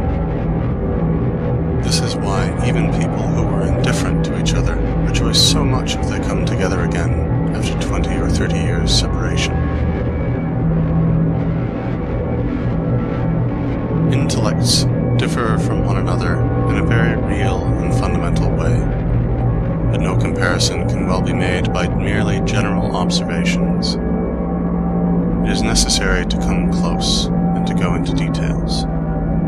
For the difference that exists cannot be seen from afar, and it is not easy to judge by outward appearances, as in the several cases of education, leisure, and occupation. But even judging by these alone, it must be admitted that many a man has a degree of existence at least 10 times as high as another. In other words, exists 10 times as much. I am not speaking here of savages whose life is often only 1 degree above that of the apes in their woods. Consider, for instance, the porter in Naples or Venice in the north of Europe. Solicitude for the winter months makes people more thoughtful and therefore reflective. Look at the life he leads, from its beginning to its end, driven by poverty, living on his physical strength, meeting the needs of every day, nay, of every hour, by hard work, great effort, constant tumult, want in all its forms. No care for the morrow, his only comfort rest after exhaustion, continuous quarreling, not a moment free for reflection. Such sensual delights as a mild climate and only just sufficient food will permit of. And then, finally, as the metaphysical element, the crass superstition of his church, the whole forming a matter of life with only a low degree of consciousness, where a man hustles, or rather is hustled, through his existence. This restless and confused dream forms the life of how many millions? Such men think only just so much as is necessary to carry out their will for the moment. They never reflect upon their life as a connected whole, let alone then upon existence in general. To a certain extent, they may be said to exist without really knowing it. The existence of the mobsman, or the slave who lives on in this unthinking way, stands very much nearer than ours to that of the brute, which is confined entirely to the present moment. But, for that very reason, it has also less of pain in it than ours. Nay, since all pleasure is in its nature negative, that is to say, consists in freedom from some form of misery or need, the constant and rapid interchange between setting about something and getting it done, which is the permanent accompaniment of the work they do, and then again the augmented form which this takes when they go from work to rest, the satisfaction of their needs, all this gives them a constant source of enjoyment. And the fact that it is much commoner to see happy faces amongst the poor than amongst the rich is a sure proof that it is used to good advantage. Passing from this kind of man, consider next the sober, sensible merchant who leads a life of speculation, thinks long over his plans and carries them out with great care, founds a house and provides for his wife, his children, and descendants, takes his share, too, in the life of the community. It is obvious that a man like this has a much higher degree of consciousness than the former, and so his existence has a higher degree of reality. Then look at the man of learning, who investigates, it may be, the history of the past. He will have reached the point at which a man becomes conscious of existence as a whole, sees beyond the period of his own life, beyond his own personal interests, thinking over the whole course of the world's history. Then, finally, look at the poet or the philosopher, in whom reflection has reached such a height that instead of being drawn on to investigate any one particular phenomenon of existence, he stands in amazement before existence itself, this great sphinx, and makes it his problem. In him, consciousness has reached the degree of clearness at which it embraces the world itself.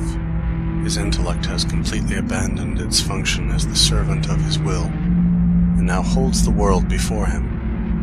And the world calls upon him much more to examine and consider it than to play a part in it himself. If, then, the degree of consciousness is the degree of reality, such a man will be said to exist most of all, and there will be sense and significance in so describing him.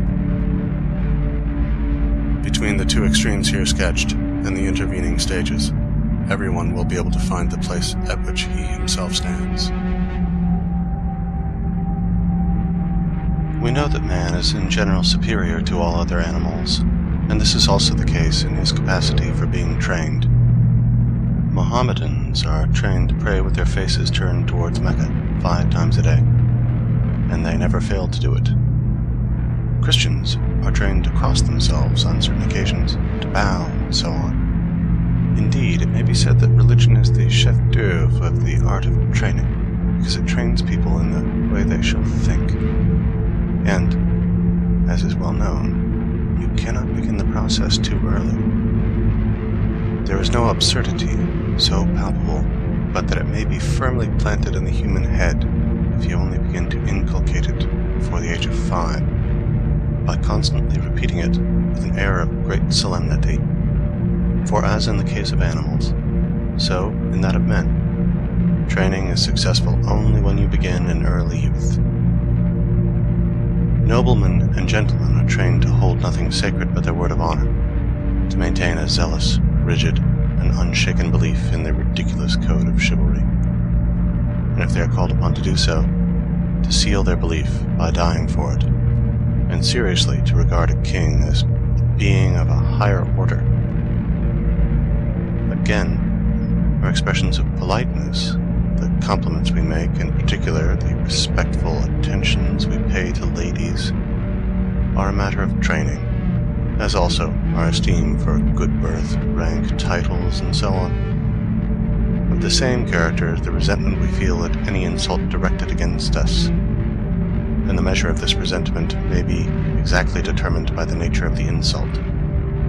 An Englishman, for instance, thinks it a deadly insult to be told that he is no gentleman, or still worse, that he is a liar. A Frenchman has the same feeling if you call him a coward, and a German if you say he is stupid. There are many persons who are trained to be strictly honorable in regard to one particular matter, while they have little honor to boast of in anything else. Many a man, for instance, will not steal your money, but he will lay hands on everything of yours that he can enjoy without having to pay for it. A man of business will often deceive you without the slightest scruple, but he will absolutely refuse to commit a theft. Imagination is strong in a man when that particular function of the brain which enables him to observe is roused to activity without any necessary excitement of the senses. Accordingly, we find that imagination is active just in proportion as our senses are not excited by external objects. A long period of solitude, whether in prison or in a sick room, quiet, twilight, darkness. These are the things that promote its activity, and under their influence it comes into play of itself. On the other hand, when a great deal of material is presented to our faculties of observation, as happens on a journey, or in the hurly-burly of the world, or again, in broad daylight, the imagination is idle, and even though call may be made upon it, refuses to become active, as though it understood that that was not its proper time. However, if the imagination is to yield any real product, it must have received a great deal of material from the external world. This is the only way in which its storehouse can be filled. The fantasy is nourished much in the same way as the body, which is least capable of any work and enjoys doing nothing just in the very moment when it receives its food which it has to digest. And yet, it is to this very food that it owes the power which it afterwards puts forth at the right time. Opinion is like a pendulum, and obeys the same law. If it goes past the center of gravity on one side, it must go a like distance on the other, and it is only after a certain time that it finds the true point at which it can remain at rest. By a process of contradiction, distance in space makes things look small, and therefore free from defect. This is why a landscape looks so much better in a contracting mirror or in a camera obscura than it is in reality. The same effect is produced by distance in time. The scenes and events of long ago and the persons who took part in them were a charming aspect to the eye of memory, which sees only the outlines, takes no note of disagreeable details. The present enjoys no such advantage, and so it always seems defective. And again, as regards space, small objects close to us look big, and if they are very close, we may be able to see nothing else. But when we go a little way off, they become minute and invisible. It is the same way again as regards time.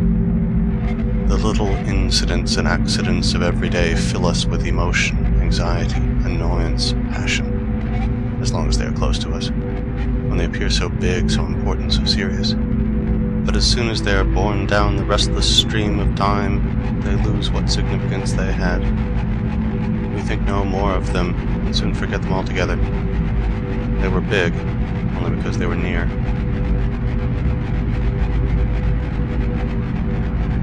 Joy and sorrow are not ideas of the mind, but affectations of the will, and so they do not lie in the domain of memory. We cannot recall our joys and sorrows, by which I mean that we cannot renew them. We can recall only the ideas that accompanied them, and in particular, the things we were led to say, and these form a gauge of our feelings at the time.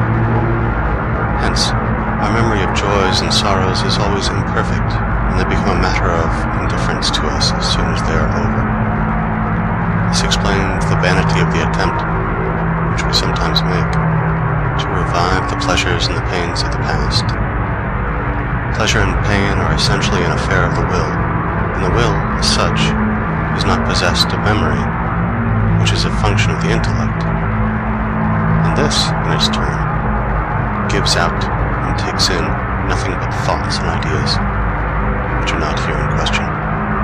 It is a curious fact that in bad days we can very vividly recall the good time that is now no more, but that in good days we have only a very cold and imperfect memory of the bad.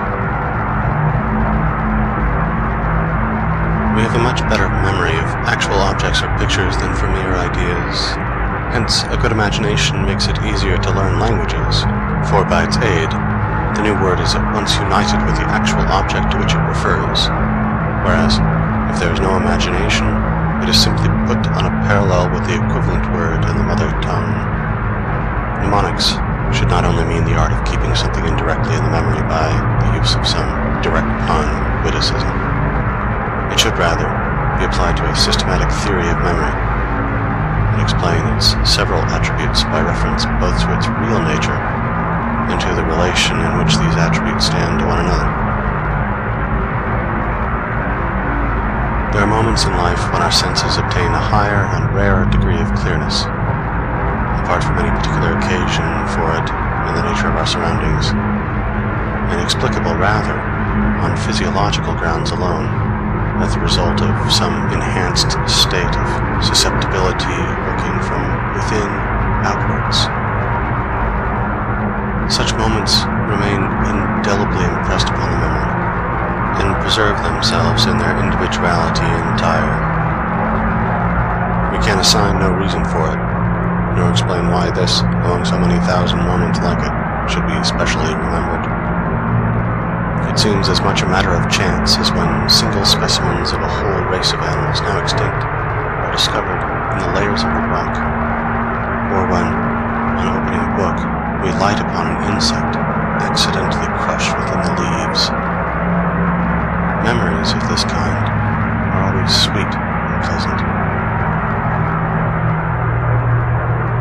It occasionally happens that, for no particular reason, long-forgotten scenes suddenly start up in the memory. This may in many cases be due to the action of some hardly perceptible odor, which accompanied those scenes and now recurs exactly the same as before. For it is well known that the sense of smell is specially effective in awakening memories, and that in general it does not require much to rouse a train of ideas. And I may say, in passing, that the sense of sight is connected with the understanding, the sense of hearing with the reason, and as we see in the present case, the sense of smell with the memory. Touch and taste are more material and dependent upon contact. They have no ideal side.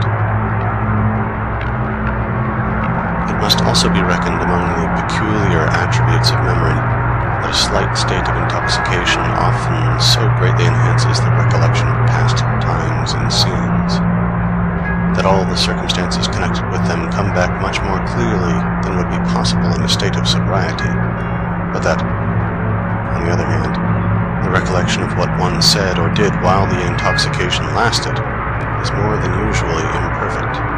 Nay, that if one has been absolutely tipsy, it is gone altogether. We may say, then, that whilst intoxication enhances the memory for what is past, it allows it to remember a little of the present. Men need some kind of external activity because they are inactive within. Contrarily, if they are active within, they do not care to be dragged out of themselves. It disturbs and impedes their thoughts in a way that is often most ruinous to them. I am not surprised that some people are bored when they find themselves alone, for they cannot laugh if they are quite by themselves. The very idea of it seems folly to them. Are we, then, to look upon laughter as merely a signal for others, a mere sign, like a word. What makes it impossible for people to laugh when they are alone is nothing but want of imagination, dullness of mind generally. Anastasia kai pradutes tsukes, as Theophrastus has it. The lower animals never laugh, either alone or in company. Myson, the misanthropist, was once surprised by one of these people as he was laughing to himself. "Why do you laugh?" he asked. "There is no one with you." "That is just why I am laughing," said Myson. Natural gesticulation, such as commonly accompanies any lively talk, is a language of its own, more widespread even than the language of words, so far I mean, as it is independent of words and alike in all nations. It is true that nations make use of it in proportion as they are vivacious, and that, in particular cases, amongst the Italians for instance, it is supplemented by certain peculiar gestures which are merely conventional, and therefore possessed of nothing more than a local value. In the universal use made of it, gesticulation has some analogy with logic and grammar, in that it has to do with the form rather than with the matter of conversation. But on the other hand, it is distinguishable from them by the fact that it has more of a moral than of an intellectual bearing. In other words, it reflects the movements of the will. As an accompaniment of conversation, it is like the bass of a melody, and if, as in music, it keeps true to the progress of the treble, it serves to heighten the effect. In a conversation, the gesture depends upon the form in which the subject matter is conveyed, and it is interesting to observe that, whatever that subject matter may be, with a recurrence of the form, the very same gesture is repeated. So if I happen to see, from my window, say, two persons carrying on a lively conversation without my being able to catch a word, I can, nevertheless, understand the general nature of it perfectly well. I mean, the kind of thing that is being said and the form it takes. There is no mistake about it. The speaker is arguing about something, advancing his reasons, then limiting their application, and driving them home and drawing the conclusion in triumph. Or he is recounting his experiences, proving, perhaps, beyond the shadow of doubt, how much he has been injured, preparing the clearest and most damning evidence to show that his opponents were foolish, obstinate people who would not be convinced. Or else, he is telling of the splendid plan he laid and how he carried it to a successful issue, or perhaps failed because the luck was against him. Or, it may be, he is saying that he was completely at a loss to know what to do, or that he was quick in seeing some traps set for him, and that by insisting on his rights, or by applying a little force, he succeeded in frustrating and punishing his enemies, and so on, in hundreds of cases of a similar kind. Strictly speaking, however, what I get from gesticulation alone is an abstract notion of the essential drift of what is being said, and that, too, whether I judge from a moral or an intellectual point of view. It is the quintessence, the true substance of the conversation, and this remains identical, no matter what may have given rise to the conversation, or what it may be about. The relation between the two being that of a general idea or a class name to the individuals which it covers. As I have said, the most interesting and amusing part of the matter is the complete identity and solidarity of the gestures used to denote the same set of circumstances, even though by people of very different temperament, so that the gestures become exactly like words of a language, alike for everyone, and subject only to such small modifications as depend upon variety of accent and education. And yet, there can be no doubt but that these standing gestures, which everyone uses, are the result of no convention or collusion. They are original and innate, a true language of nature, consolidated, it may be, by imitation and the influence of custom. It is well known that it is part of an actor's duty to make a careful study of gesture, and the same thing is true, to a somewhat small degree, of a public speaker. This study must consist chiefly in watching others and imitating their movements, for there are no abstract rules fairly applicable to the matter, with the exception of some very general leading principles, such as, to take an example, that the gesture must not follow the word but rather come immediately before it, by way of announcing its approach and attracting the hearer's attention. Englishmen entertain a peculiar contempt for gesticulation, and look upon it as something vulgar and undignified. This seems to me a silly prejudice on their part, and the outcome of their general prudery. For here we have a language which nature has given to everyone, and which everyone understands, and to do away with and forbid it for no better reason than that it is opposed to that much lauded thing, gentlemanly feeling, is a very questionable proceeding.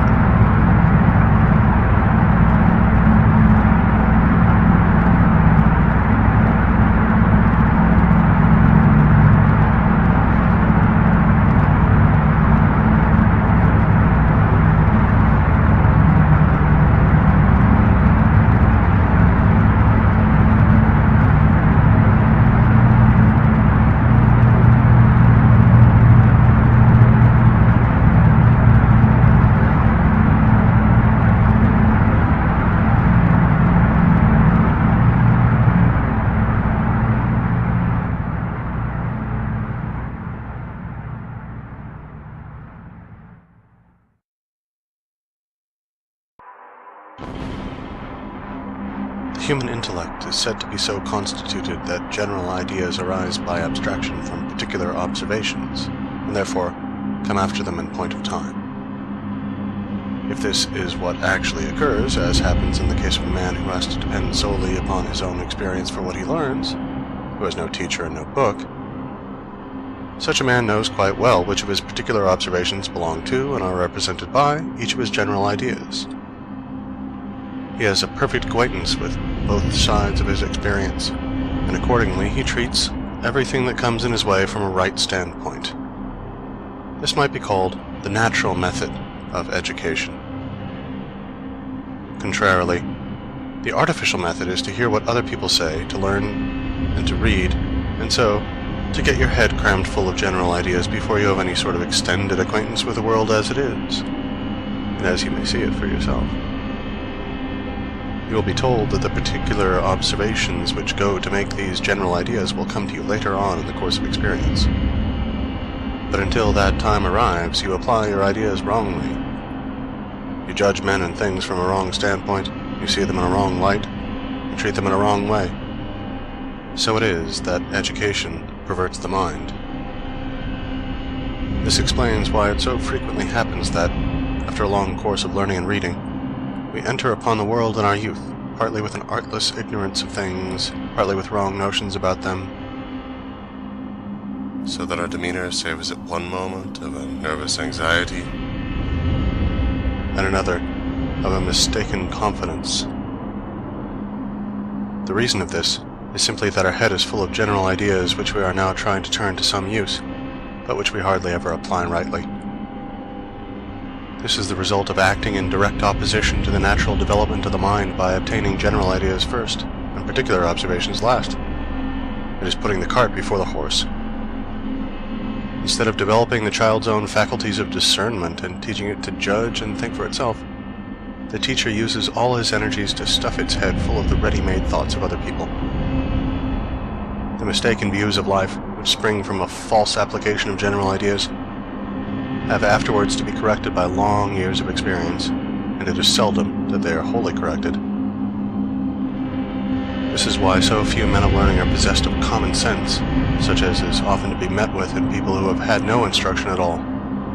To acquire a knowledge of the world might be defined as the aim of all education, and it follows from what I have said that special stress should be laid upon beginning to acquire this knowledge at the right end.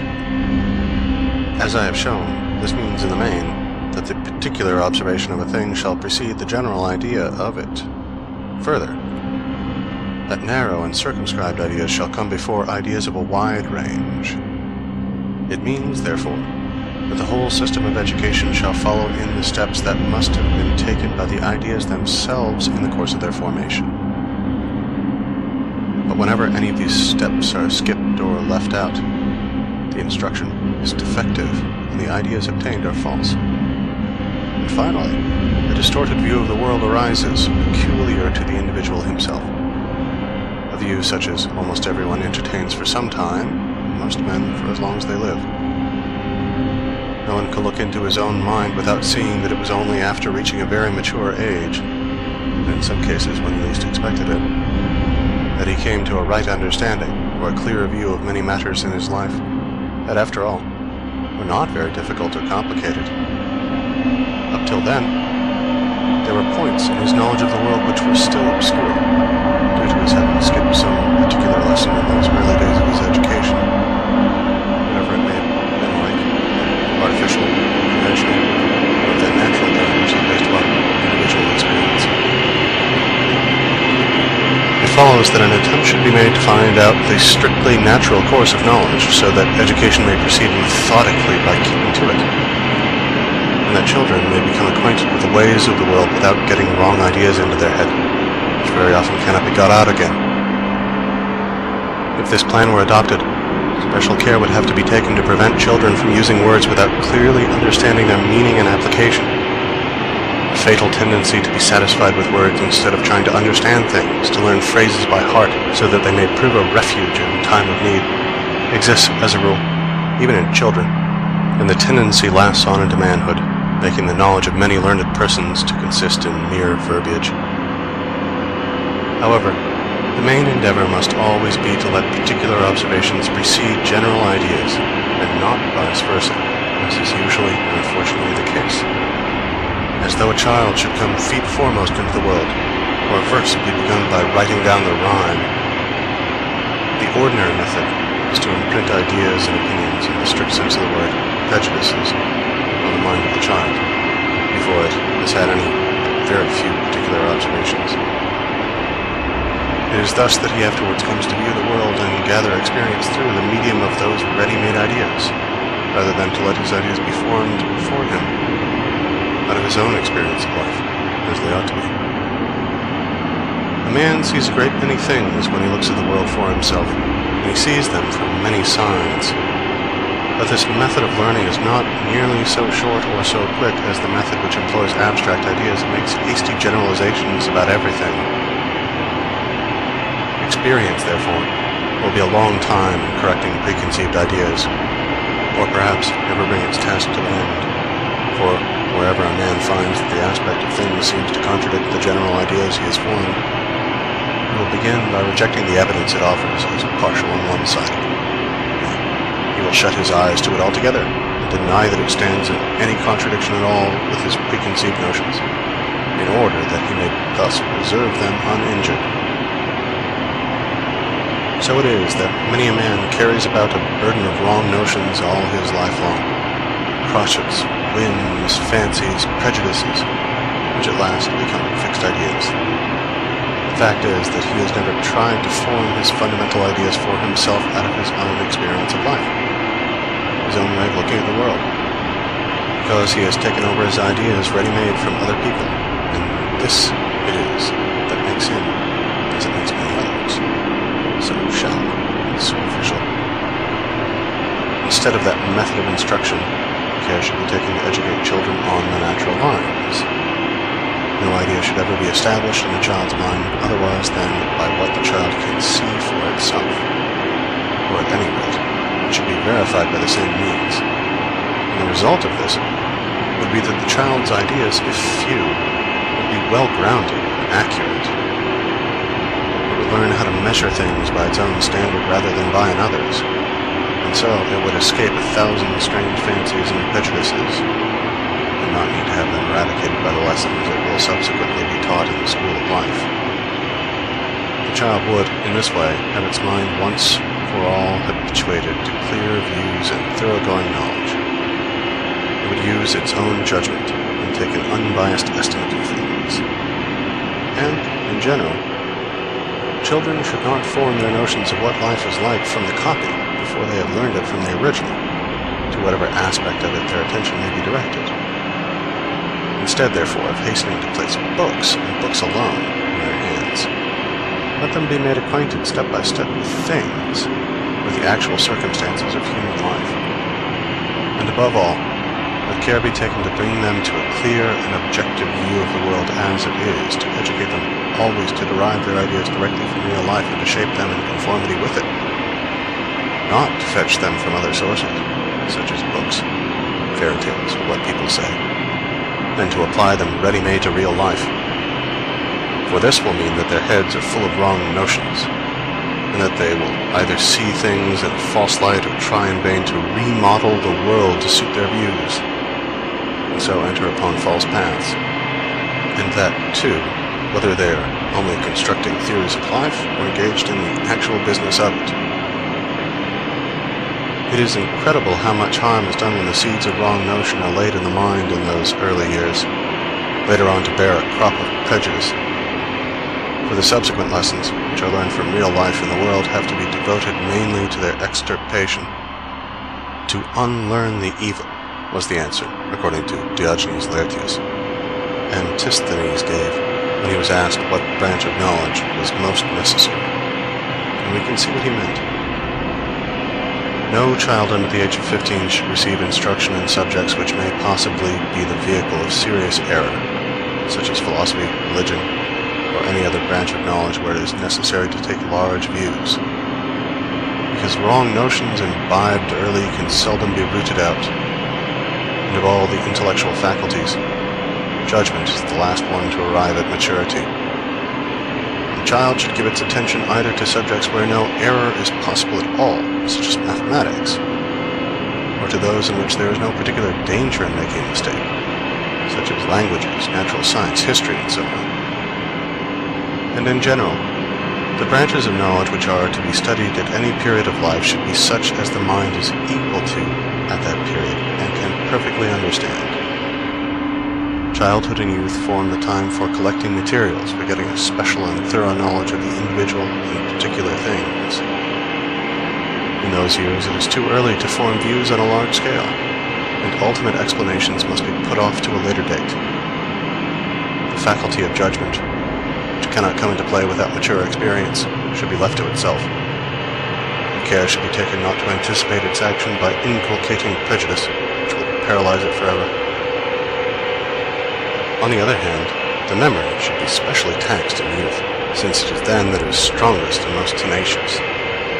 But in choosing the things that should be committed to memory, the utmost care and forethought must be exercised, as lessons well learnt in youth are never forgotten. This precious soil must therefore be cultivated so as to bear as much fruit as possible.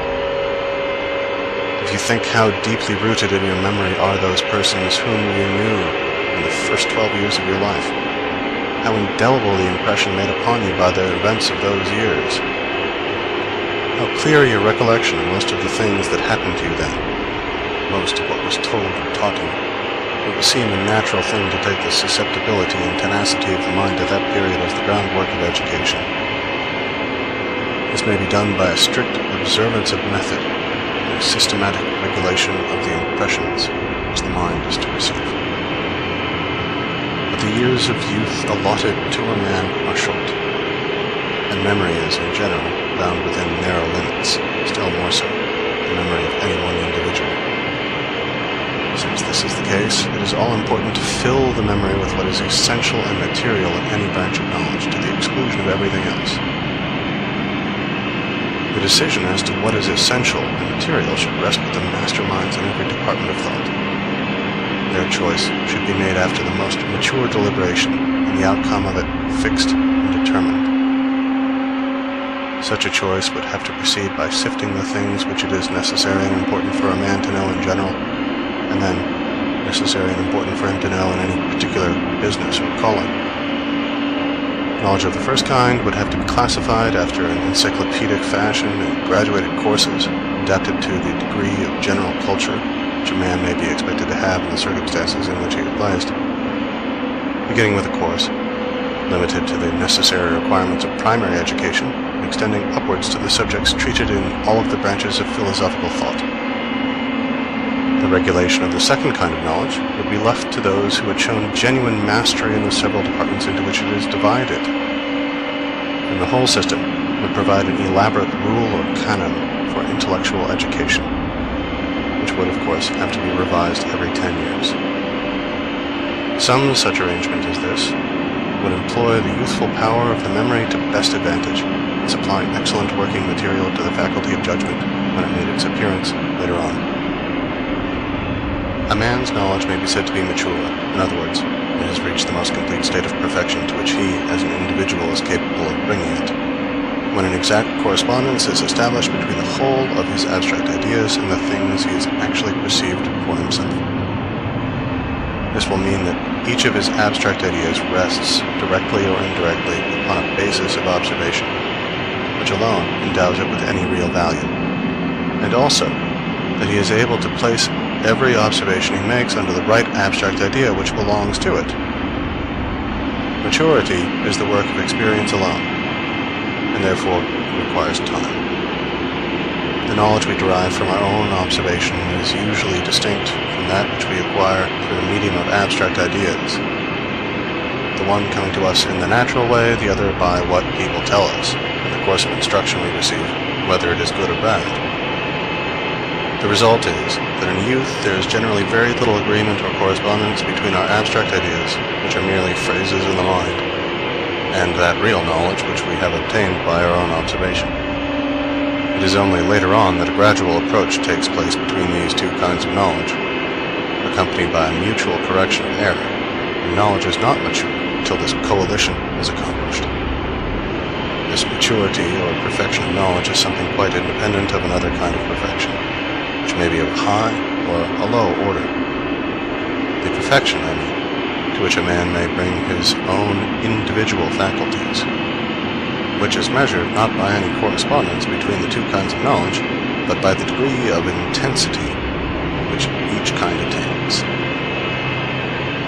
For the practical man, the most needful thing is to acquire an accurate and profound knowledge of the ways of the world. But this, though the most needful, is also the most wearisome of all studies, as a man may reach a great age without coming to the end of his task. Whereas in the domain of the sciences he masters the more important facts when he is still young.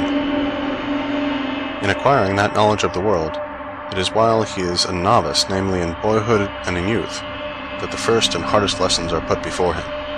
But it often happens that even in later years there is still a great deal to be learned.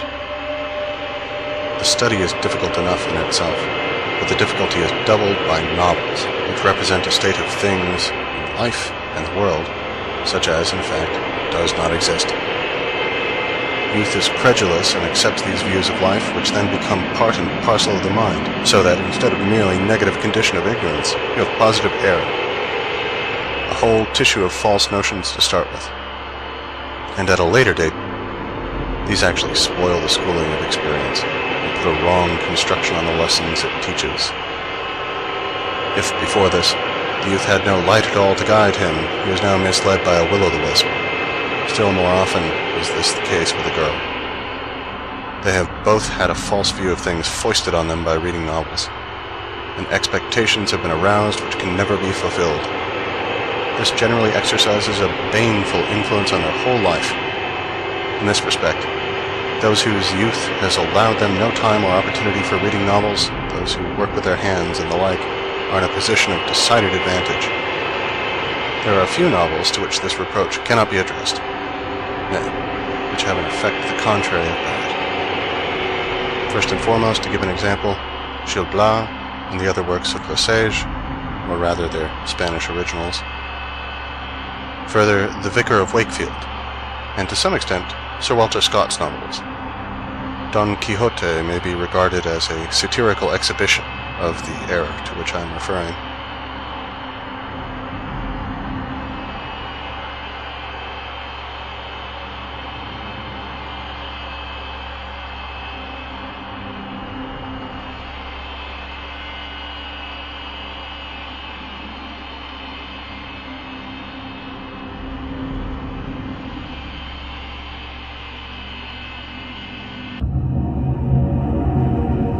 Schiller's poem in honor of women, Würde der Frauen, is the result of much careful thought, and it appeals to the reader by its antithetic style and its use of contrast. But as an expression of the true praise which should be accorded to them, it is, I think, inferior to these few words of Joyce. Without women, the beginning of our life would be helpless, the middle devoid of pleasure, and the end of consolation. The same thing is more feelingly expressed by Byron in Sardanapalus.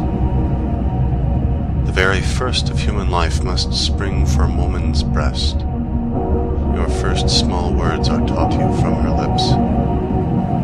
Your first tears quenched by her, and your last sighs, too often breathed out in a woman's hearing, when men have shrunk from the ignoble care of watching the last hour of him who led them. Act 1, Scene 2. These two passages indicate the right standpoint for the appreciation of women. You need only look at the way in which she is formed to see that woman is not meant to undergo great labor, whether of the mind or of the body. She pays the debt of life not by what she does, but by what she suffers, by the pains of childbearing and the care for the child, and by submission to her husband, to whom she should be a patient and cheering companion. The keenest sorrows and joys are not for her, nor is she called upon to display a great deal of strength. The current of her life should be more gentle, peaceful, and trivial than man's, without being essentially happier or unhappier. Women are directly fitted for acting as the nurses and teachers of our early childhood by the fact that they are themselves childish, frivolous, and short-sighted. In a word, they are big children all their life long, a kind of intermediate stage between the child and the full-grown man, who is man in the strict sense of the word. See how a girl will fondle a child for days together, dance with it, and sing to it, and then think what a man, with the best will in the world, could do if he were put in her place. With young girls, nature seems to have had in view what, in the language of drama, is called a striking effect, as for a few years she dowers them with a wealth of beauty and is lavish in her gift of charm, at the expense of all the rest of their life, so that during those years they may capture the fantasy of some man to such a degree that he is hurried away into undertaking the honorable care of them in some form or another, as long as they live, a step for which there would not appear to be any sufficient warranty if reason alone directed his thoughts. Accordingly, nature has equipped woman, as she does all her creatures, with the weapons and implements requisite for the safeguarding of her existence, and for just as long as it is necessary for her to have them. Here, as elsewhere, nature proceeds with her usual economy, for just as the female ant, after fecundation, loses her wings, which are then superfluous, nay, actually a danger to the business of breeding, so, after giving birth to one or two children, a woman generally loses her beauty, probably indeed for similar reasons. And so we find that young girls in their hearts look upon domestic affairs or work of any kind as of secondary importance, if not actually as a mere jest. The only business that really claims their earnest attention is love, making conquests and everything connected with this, dress, dancing, and so on. The nobler and more perfect a thing is, the later and slower it is in arriving at maturity. A man reaches the maturity of his reasoning powers and mental faculties hardly before the age of 28, a woman at 18, and then too, in the case of woman, it is only reason of a sort, very niggard in its dimensions. That is why women remain children their whole life long, never seeing anything but what is quite close to them, cleaving to the present moment, taking appearance for reality, and preferring trifles to matters of the first importance. For it is by virtue of his reasoning faculty that man does not live in the present only, like the brute, but looks about him, and considers the past and the future, and this is the origin of prudence, as well as of that care and anxiety which so many people exhibit. Both the advantages and the disadvantages which this involves are shared in by the woman to a smaller extent, because of her weaker power of reasoning. She may, in fact, be described as intellectually short-sighted, because while she has an intuitive understanding of what lies quite close to her, her field of vision is narrow and does not reach to what is remote. so that things which are absent, past, or to come have much less effect on women than upon men. This is the reason why women are more often inclined to be extravagant, and sometimes carry their inclination to a length that borders upon madness. In their hearts, women think that it is men's business to earn money and theirs to spend it, if possible during their husband's life, but at any rate after his death. The very fact that their husband hands them over his earnings for purposes of housekeeping strengthens them in this belief. However many disadvantages all this may involve, there is at least this to be said in its favor, that the woman lives more in the present than the man, and that, if the present is at all tolerable, she enjoys it more eagerly. This is the main source of that cheerfulness which is peculiar to women, fitting her to amuse man in his hours of recreation, and, in case of need, to console him when he is borne down by the weight of his cares. It is by no means a bad plan to consult women in matters of difficulty, as the Germans used to do in ancient times, for their way of looking at things is quite different from ours, chiefly in the fact that they like to take the shortest way to their goal, and in general manage to fix their eyes upon what lies before them, while we, as a rule, see far beyond it, just because it is in front of our noses. In cases like this, we need to be brought back to the right standpoint, so as to recover the near and simple view. Then, again, women are decidedly more sober in their judgment than we are, so that they do not see more in things than is really there, whilst, if our passions are aroused, we are apt to see things in an exaggerated way, or imagine what does not exist. The weakness of their reasoning faculty also explains why it is that women show more sympathy for the unfortunate than men do, and so treat them with more kindness and interest, and why it is that, on the contrary, they are inferior to men in point of justice, and less honorable and conscientious. For it is just because their reasoning power is weak that present circumstances have such a hold over them, and those concrete things which lie directly before their eyes exercise a power which is seldom counteracted to any extent by abstract principles of thought, by fixed rules of conduct, firm resolutions, or, in general, by consideration for the past and the future, or regard for what is absent and remote. Accordingly, they possess the first and main elements that go to make a virtuous character, but they are deficient in those secondary qualities, which are often a necessary instrument in the formation of it. Footnote. In this respect, they may be compared to an animal organism which contains a liver but no gallbladder. Here, let me refer to what I have said in my treatise on the Foundations of Morals, section 17. End footnote. Hence, it will be found that the fundamental fault of the female character is that it has no sense of justice. This is mainly due to the fact, already mentioned, that women are defective in the powers of reasoning and deliberation, but it is also traceable to the position which nature has assigned to them as the weaker sex. They are dependent not upon strength, but upon craft, and hence their instinctive capacity for cunning, and their ineradicable tendency to say what is not true. For, as lions are provided with claws and teeth, and elephants and boars with tusks, bulls with horns, and cuttlefish with its clouds of inky fluid, so nature has equipped woman, for her defense and protection, with the arts of dissimulation, and all the power which nature has conferred upon man in the shape of physical strength and reason has been bestowed upon woman in this form. Hence, dissimulation is innate in women, and almost as much a quality of the stupid as of the clever. It is as natural for them to make use of it on every occasion as it is for those animals to employ their means of defense when they are attacked. They have a feeling that, in doing so, they are only within their rights. Therefore, a woman who is perfectly truthful and not given to dissimulation is perhaps an impossibility, and for this very reason, they are so quick at seeing through dissimulation in others that it is not a wise thing to attempt it with them. But this fundamental defect which I have stated with all that it entails, gives rise to falsity, faithlessness, treachery, ingratitude, and so on. Perjury in a court of justice is more often committed by women than by men. It may indeed be generally questioned whether women ought to be sworn in at all.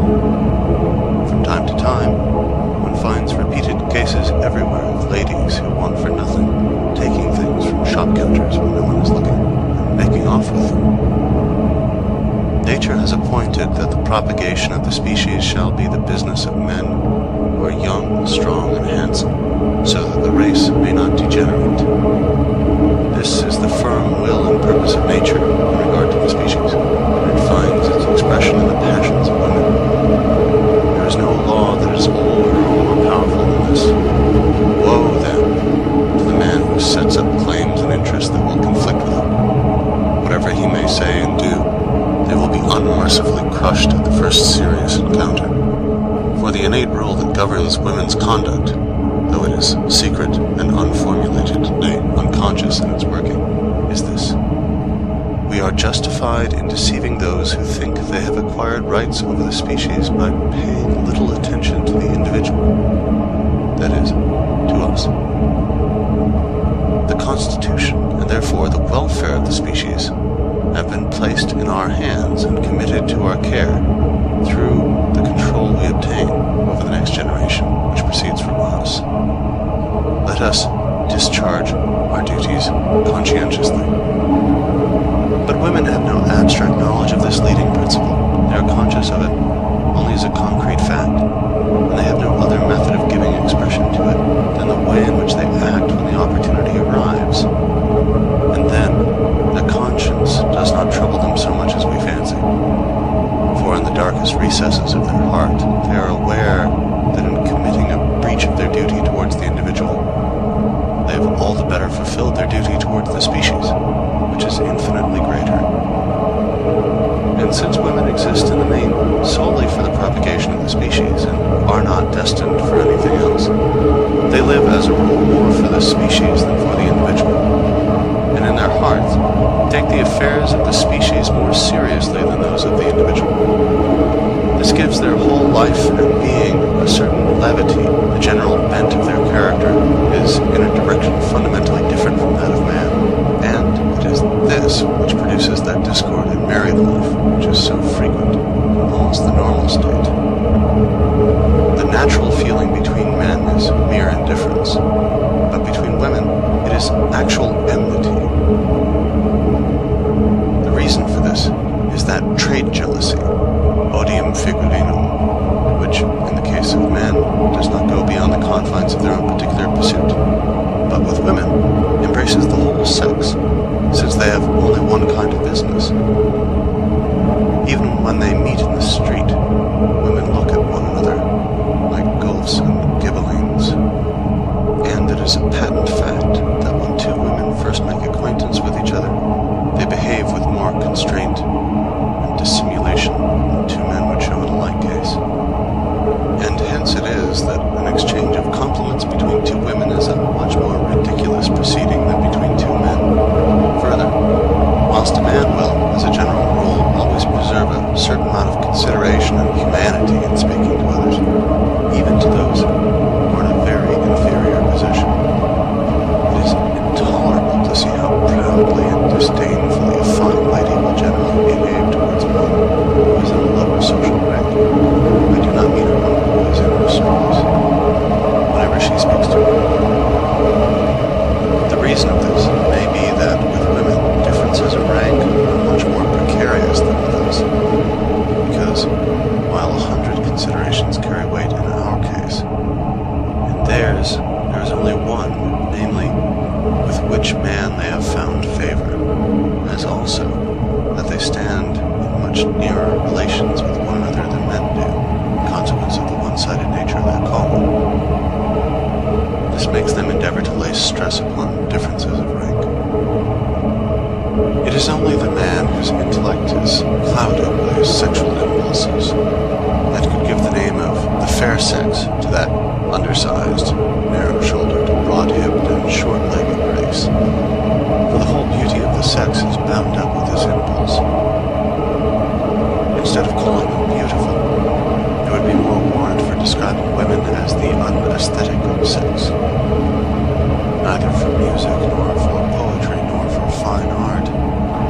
really and truly any sense or susceptibility. It is a mere mockery if they make a pretense of it in order to assist their endeavor to please. Hence, as a result of this, they are incapable of taking a purely objective interest in anything, and the reason of it seems to me to be as follows. A man tries to acquire direct mastery over things either by understanding them or by forcing them to do his will. But a woman is always and everywhere reduced to obtaining this mastery indirectly, namely through a man, and whatever direct mastery she may have is entirely confined to him. And so it lies in woman's nature to look upon everything only as a means for conquering man. And if she takes an interest in anything else, it is simulated, a mere roundabout way of gaining her ends by coquetry, and feigning what she does not feel. Hence, even Rousseau declared, women have in general no love for any art. They have no proper knowledge of any, and they have no genius. No one who sees it all below the surface cannot fail to remark the same thing. You need only observe the kind of attention women bestow upon a concert, an opera, or a play. The childish simplicity, for example, with which they keep on chattering during the finest passages and the greatest masterpieces. If it is true that the Greeks excluded women from their theaters, they were quite right in what they did. At any rate, you would have been able to hear what was said upon the stage. In our day, besides, or in lieu of saying, "Let a woman keep silence in the church," it would be much to the point to say, "Let a woman keep silence in the theater." This might perhaps be put up in big letters on a curtain. And you cannot expect anything else of women if you consider that the most distinguished intellects among the whole sex have never managed to produce a single achievement in the fine arts that is really great, genuine, and original, or given to the world any work of permanent value in any sphere. This is most strikingly shown in regard to painting, where mastery of technique is at least as much within their power as within ours, and hence they are diligent in cultivating it, but still, they have not a single great painting to boast of, just because they are deficient in that objectivity of mind which is so directly indispensable in painting. They never get beyond a subjective point of view. It is quite in keeping with this that ordinary women have no real susceptibility for art at all, for nature proceeds in strict sequence, non facit saltum, and Huarte, in his Examen de Ingenios para las Ciencias, a book which has been famous for 300 years, denies women the possession of all the higher faculties. The case is not altered by particular and partial exceptions. Taken as a whole, women are and remain thoroughgoing Philistines, quite incurable. Hence, with that absurd arrangement which allows them to share the rank and title of their husbands, they are a constant stimulus to his ignoble ambitions. And further, it is just because they are Philistines that modern society, where they take the lead and set the tone, is in such a bad way. Napoleon saying that women have no rank should be adopted as the right standpoint in determining their position in society. And as regards their other qualities, Chamfort makes the very true remark: they are made to trade with our own weaknesses and our follies, but not with our reason. The sympathies that exist between them and men are skin deep only, and do not touch the mind, or the feelings, or the character. They form the sexus sequior, the second sex, inferior in every respect to the first.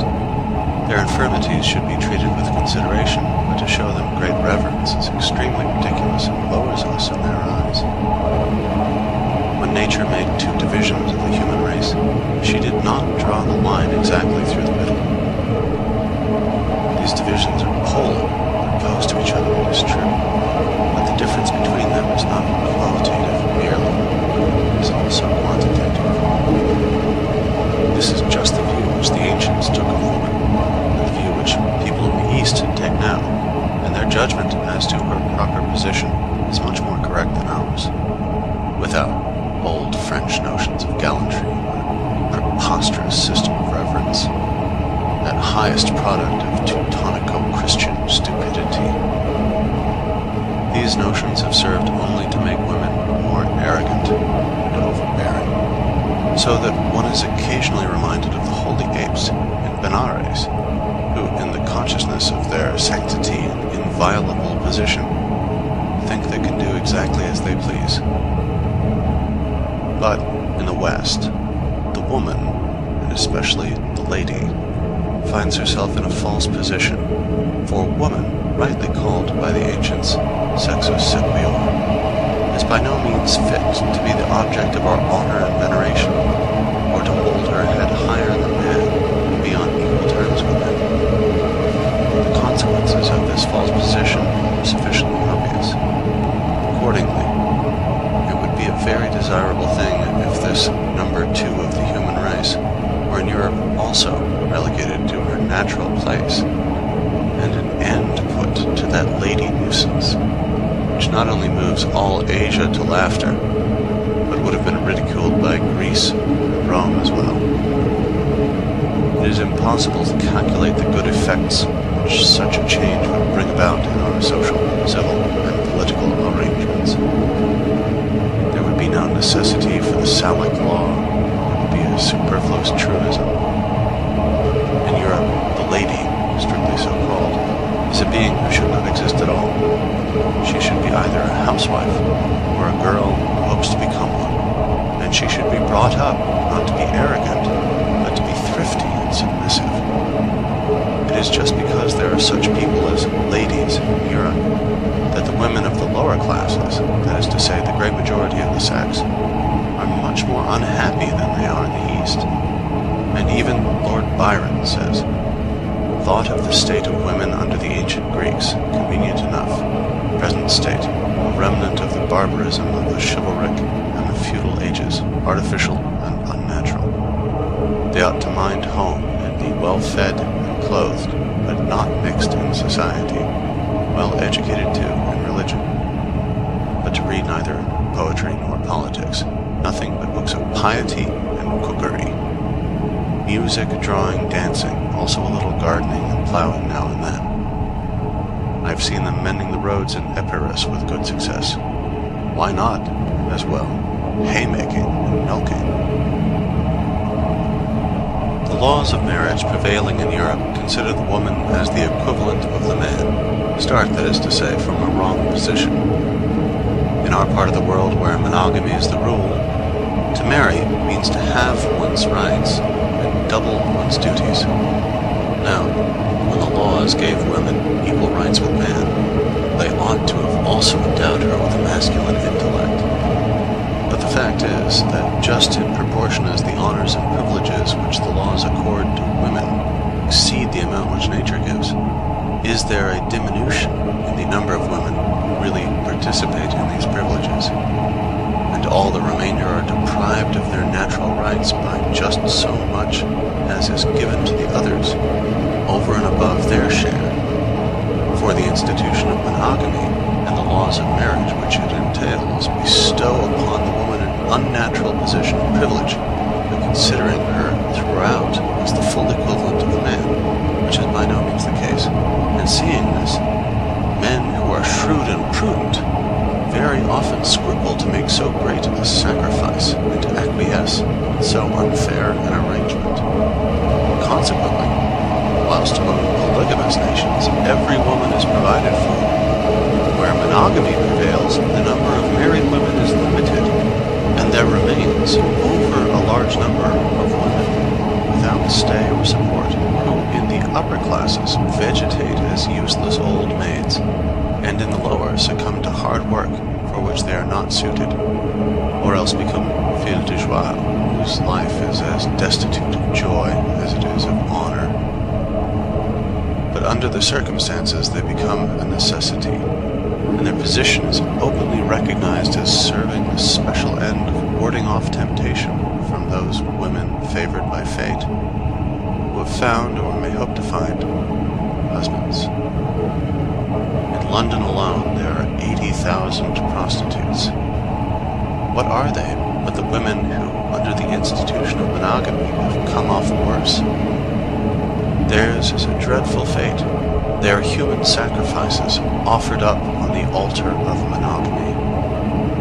The women whose wretched position is here described are the inevitable set-off to the European lady with her arrogance and pretension. Polygamy is therefore a real benefit to the female sex if it is taken as a whole. And from another point of view, there is no true reason why a man whose wife suffers from chronic illness or remains barren, or has gradually become too old for him, should not take a second. The motives which induce so many people to become converts to Mormonism appear to be just those which militate against the unnatural institution of monogamy. Translator's note. The Mormons have recently given up polygamy and received the American franchise in its stead. End note.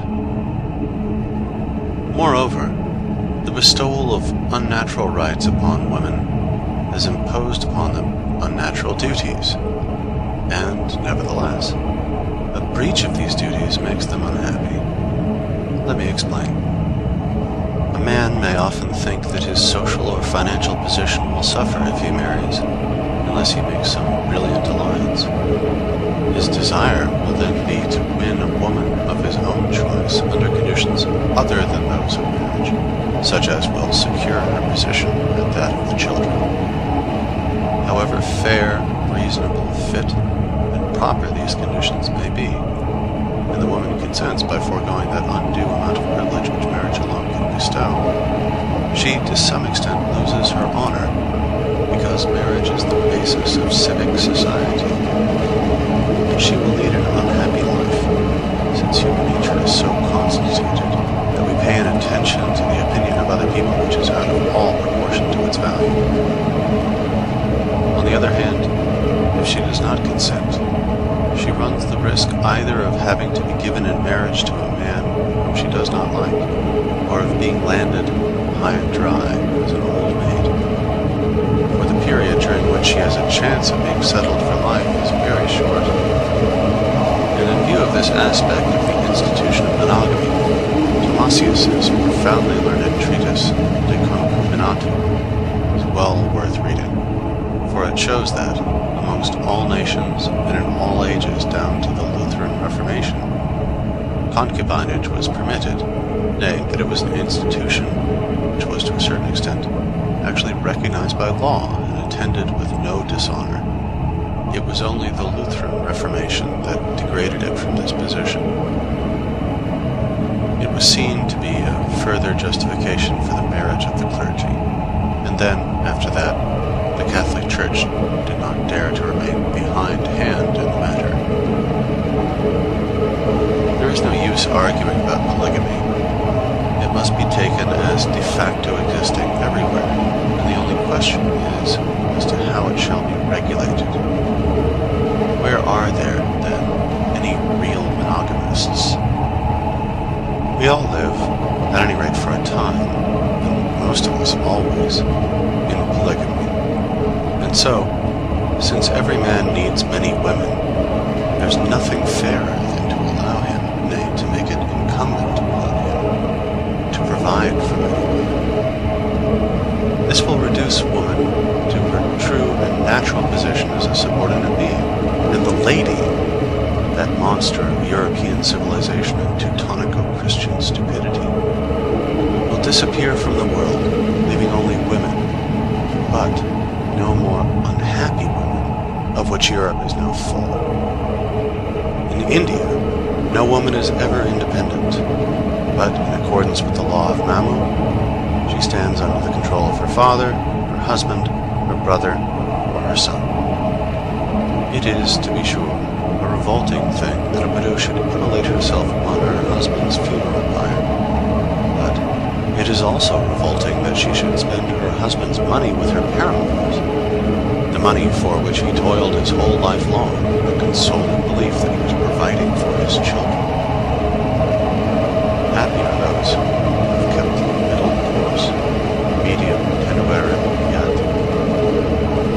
The first love of a mother for her child is, of a purely instinctive character, and so it ceases when the child is no longer in a physically helpless condition. After that, the first love should give way to one that is based on habit and reason, but this often fails to make its appearance, especially where the mother did not love the father. The love of a father for his child is of a different order and more likely to last, because it has its foundation in the fact that in the child he recognizes his own inner self. That is to say, his love for it is metaphysical in origin. In almost all nations, whether of the ancient or the modern world, even amongst the Hottentots, property is inherited by the male descendants alone. It is only in Europe that departure has taken place, not amongst the nobility order. That the property which has cost men long years of toil and effort, and been won with so much difficulty, should afterwards come into the hands of women, who then, in their lack of reason, squander it in a short time, or otherwise fool it away, is a grievance and a wrong as serious as it is common, which should be prevented by limiting the right of women to inherit. In my opinion, the best arrangement would be that by which women, whether widows or daughters, should never receive anything beyond the interest of life on property secured by mortgage, and in no case the property itself or the capital, except where all male descendants fail. The people who make money are men, not women, and it follows from this that women are neither justified in having unconditional possession of it, nor fit persons to be entrusted with its administration. When wealth, in any true sense of the word, that is to say funds, houses, or land, is to go to them as an inheritance, they should never be allowed the free disposition of it. In their case, a guardian should always be appointed, and hence they should never be given the free control of their children, whenever it can be avoided. The vanity of women, even though it should not prove to be greater than that of men, has this much danger in it, that it takes an entirely material direction. They are vain, I mean, of their personal beauty, and then of finery, show, and magnificence. That is just why they are so much in their element in society. It is this, too, which makes them so inclined to be extravagant, all the more as their reasoning power is low. Accordingly, we find an ancient writer describing woman as, in general, of an extravagant nature. Gune to synolon esti depanerum fusi. But with men, vanity often takes the direction of non-material advantages, such as intellect, learning, and courage. In the Politics, Aristotle explains the great disadvantage which accrued to the Spartans from the fact that they conceded too much power to their women by giving them the right of inheritance and dower, and a great amount of independence. And he shows how much this contributed to Sparta's fall. May it not be the case in France that the influence of women, which went on increasing steadily from the time of Louis XIII, was to blame for that gradual corruption of the court and the government which brought about the Revolution of 1789, of which all subsequent disturbances have been the fruit. However that may be, the false position which women occupy, demonstrated as it is in the most glaring way by the institution of the lady, is a fundamental defect in our social scheme, and this defect, proceeding from the very heart of it, must spread its baneful influence in all directions. That woman is by nature meant to obey may be seen by the fact that every woman who is placed in the unnatural position of complete independence immediately attaches herself to some man by whom she allows herself to be guided and ruled. It is because she needs a lord and master. If she is young, it will be a lover. If she is old, a priest.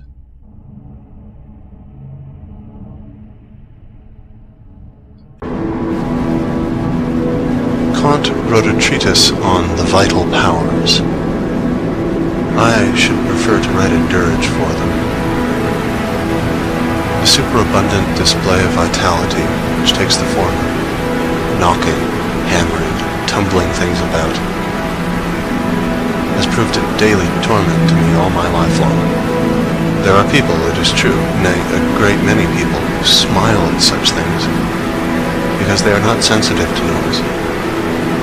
But they are just the people who are also not sensitive to argument, or thought, or poetry, or art. In a word, to any kind of intellectual influence. The reason of it is that the tissue of their brains is of a very rough and coarse quality. On the other hand, noise is a torture to intellectual people.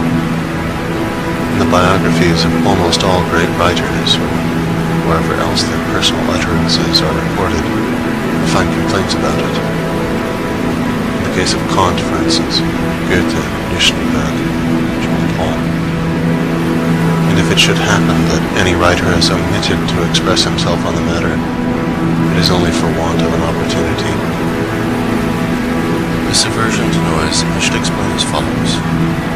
If you cut up a large diamond into little bits, you will entirely lose the value it had as a whole. And an army, divided up into small bodies of soldiers, loses all its strength. So, the great intellect sinks to the level of an ordinary one, as soon as it is interrupted and disturbed, its attention distracted and drawn off from the matter in hand. For its superiority depends upon its power of concentration, of bringing all its strength to bear upon one theme, the same way as a concave mirror collects into one point all the rays of light that strike upon it. Noisy interruption is a hindrance to this concentration. That is why distinguished minds have always shown such an extreme dislike to disturbance in any form, something that breaks in upon and distracts their thoughts. Above all have they been averse to that violent interruption which comes from noise. Ordinary people are not much put out by anything of the sort. The most sensible and intelligent of all nations in Europe lays down the rule, never interrupt, as the 11th commandment. Noise is the most impertinent of all forms of interruption. It is not only an interruption, but also a disruption of thought. Of course, where there's nothing to interrupt, noise will not be so particularly painful. Occasionally it happens that some slight but constant noise continues to bother and distract me for a time before I become distinctly conscious of it. All I feel is a steady increase in the labor of thinking, just as though I were trying to walk with a weight on my foot. At last I find out what it is. Let me now, however, pass from genus to species. The most inexcusable and disgraceful of all noises is the cracking of whips. A truly infernal thing is done in the narrow, resounding streets of a town. I denounce it as making a peaceful life impossible. It puts an end to all quiet thought. That this cracking of whips should be allowed at all seems to me to show in the clearest way how senseless and thoughtless is the nature of mankind. No one with anything like an idea in his head can avoid a feeling of actual pain at this sudden sharp crack which paralyzes the brain, rends the thread of reflection, murders thought. Every time this noise is made, it must disturb 100 people who are applying their minds to business of some sort, no matter how trivial it may be, while on the thinker its effect is woefully disastrous, cutting his thoughts asunder, much as the executioner's axe severs the head from the body. No sound, be it ever so shrill, cuts so sharply into the brain as this cursed cracking of whips. You feel the sting of the lash right inside your head, and it affects the brain in the same way as touch affects a sensitive plant, and for the same length of time. With all due respect for the most holy doctrine of utility, I really cannot see why a fellow who is taking away a wagon load of gravel or dung should thereby obtain the right to kill in the bud the thoughts which may happen to be springing up in 10,000 heads, the number he will disturb one after another in half an hour's drive through the town. Hammering, barking dogs, and the crying of children are horrible to bear, but your only genuine assassin of thought is the crack of a whip. It exists for the purpose of destroying every pleasant moment of quiet thought that anyone may now and then enjoy. If the driver had no other way of urging on his horse than by making this most abominable of all noises, it would be excusable. Quite the contrary is the case. This cursed cracking of whips is not only unnecessary but even useless. Its aim is to produce an effect upon the intelligence of the horse, and through the constant abuse of it, the animal becomes habituated to the sound, which falls upon blunted feelings and produces no effect at all. The horse does not go any faster for it. You'll have a remarkable example of this in the ceaseless cracking of his whip on the part of a cab driver, while he's proceeding at a slow pace on the lookout for a fare. If he were to give his horse the slightest touch with the whip, it would have much more effect. Supposing, however, that it were absolutely necessary to crack the whip in order to keep the horse constantly in mind of its presence, it would be enough to make the 100th part of the noise. For it is a well-known fact that, in regard to sight and hearing, animals are sensitive to even the faintest indications. They are alive to things that we can scarcely perceive. The most surprising instances of this are furnished by trained dogs and canary birds. It is obvious, therefore, that here we have to do with an act of pure wantonness, nay, with an impudent defiance offered to those members of the community who may work with their heads by those who work with their hands. That such infamy should be tolerated in a town is a piece of barbarity and iniquity, all the more as it could easily be remedied by a police notice to the effect that every lash shall have a knot at the end of it. There can be no harm in drawing the attention of the mob to the fact that the classes above them work with their heads, for any kind of headwork is mortal anguish to the man in the street.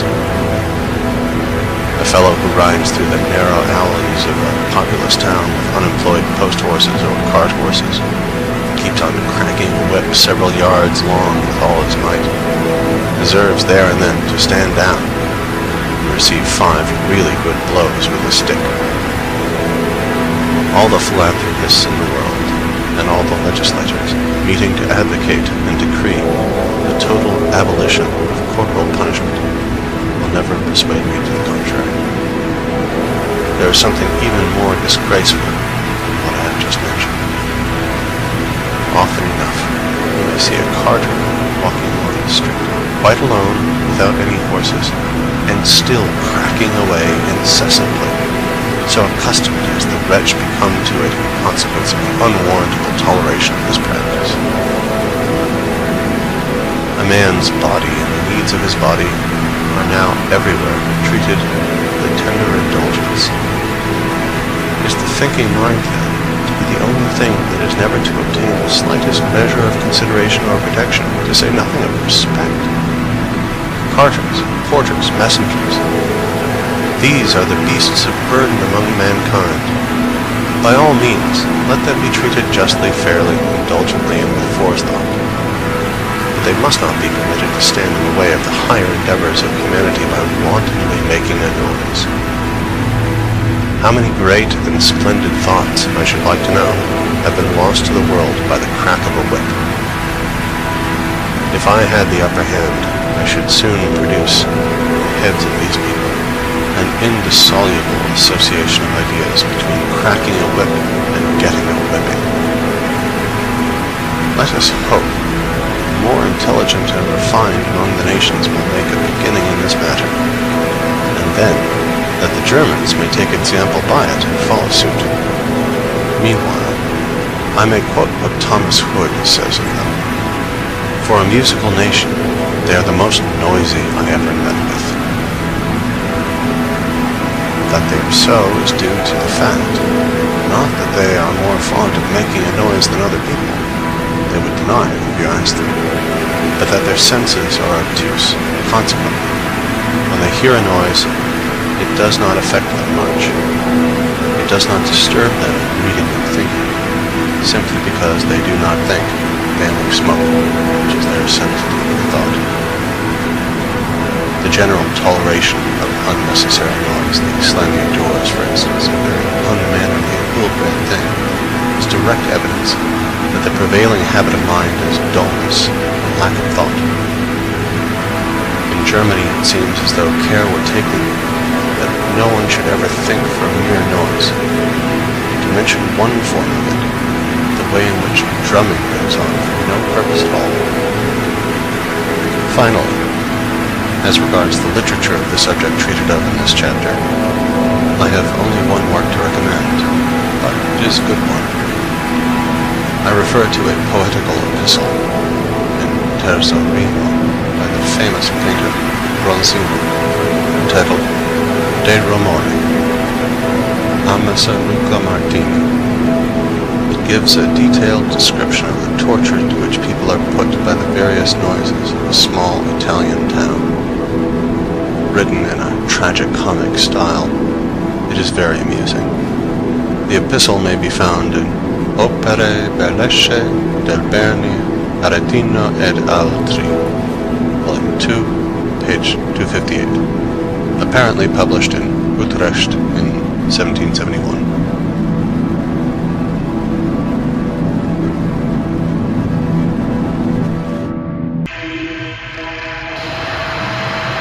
In a field of ripening corn, I came to a place which had been trampled down by some ruthless foot, and as I glanced among the countless stalks, every one of them alike, standing there so erect and bearing the full weight of the ear, I saw a multitude of different flowers, red and blue and violet. How pretty they looked, as they grew there so naturally with their little foliage. But, thought I, they are quite useless. They bear no fruit, they are mere weeds, suffered to remain, only because there is no getting rid of them. And yet, but for these flowers, there would be nothing to charm the eye in that wilderness of stalks.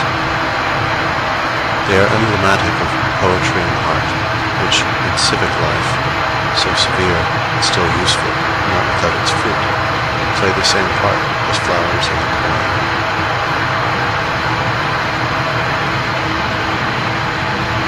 There are some really beautiful landscapes in the world, but the human figures in them are poor, and you would not better look at them. The fly should be used as the symbol of impertinence and audacity, for whilst all other animals shun man more than anything else, and run away even before he comes near them, the fly bites upon his very nose.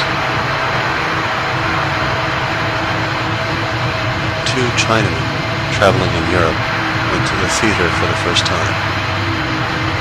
One of them did nothing but study the machinery, and he succeeded in finding out how it was worked. The other tried to get at the meaning of the piece in spite of his ignorance of the language. Here you have the astronomer and the philosopher.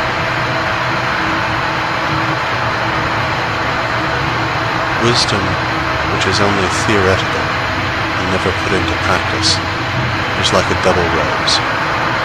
Its color and perfume are delightful, but it withers away and leaves no seed. No rose without a thorn. Yes, but many a thorn without a rose.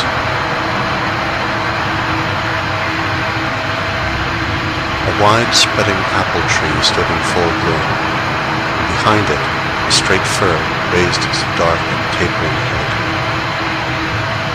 "Look at the thousands of gay blossoms which cover me everywhere," said the apple tree. "What have you to show in comparison? Dark green needles."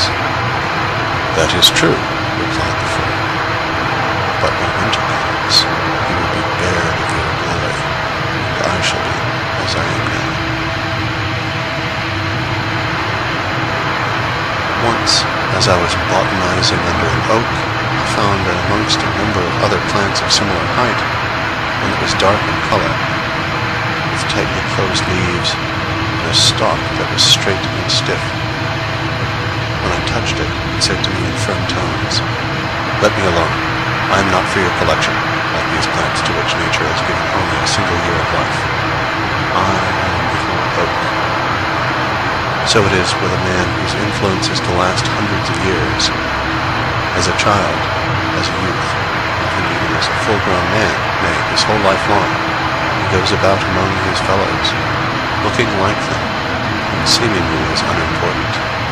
But let him alone, he will not die. Time will come and bring those who know how to value him. The man who goes up in a balloon does not feel as though he were ascending. He only sees the earth sinking deeper under him.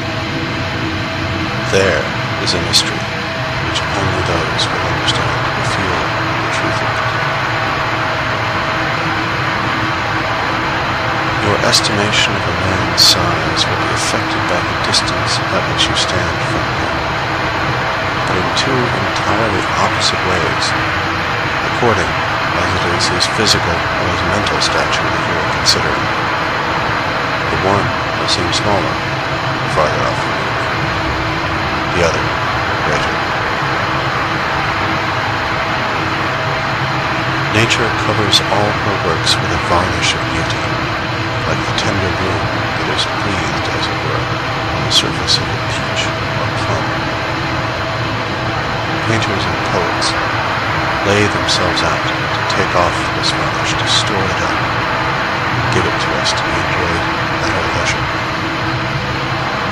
We drink deep of this beauty, long before we enter upon life itself, and when afterwards we come to see the works of nature for ourselves, the varnish is gone. The artists have used it up, and we have enjoyed it in advance. Thus it is that the world so often appears harsh and devoid of charm, nay, actually repulsive. It were better to leave us to discover the varnish for ourselves. This would mean that we should not enjoy it all at once in large quantities. We should have no finished pictures, no perfect poems, but we should look at all things in a genial, pleasing light, in which, even now, a child of nature sometimes sees them. Someone who has not anticipated his aesthetic pleasures by the help of art, or taken the triumphs of life too early. The cathedral in Mayence is so shut in by the houses that are built round about it, that there is no one spot from which you can see it as a whole. This is symbolic of everything great or beautiful in the world. It ought to exist for its own sake alone, but before very long it is misused to serve alien ends. People come from all directions wanting to find in it support and maintenance for themselves. They stand in the way and spoil its effects. To be sure, there is nothing surprising in this, for in a world of need and imperfection, everything is seized upon which can be used to satisfy want. Nothing is exempt from this service, no, not even those very things which arise only when need and want are for a moment lost sight of, beautiful and true, sought for their own sakes. This is especially illustrated and corroborated in the case of institutions, whether great or small, wealthy or poor, founded, no matter in what century or in what land, to maintain and advance human knowledge, and generally to afford help to those intellectual efforts which ennoble the race. Wherever these institutions may be, it is not long before people sneak up to them under the pretense of wishing to further those special ends, while they are really led on by the desire to secure the emoluments which have been left for their furtherance, and thus to satisfy certain coarse and brutal instincts of their own. Thus it is that we come to have so many charlatans in every branch of knowledge. The charlatan takes very different shapes according to circumstances, but at bottom he is a man who cares nothing about knowledge for its own sake, and only strives to gain the semblance of it, that he may use it for his own personal ends, which are always selfish and material.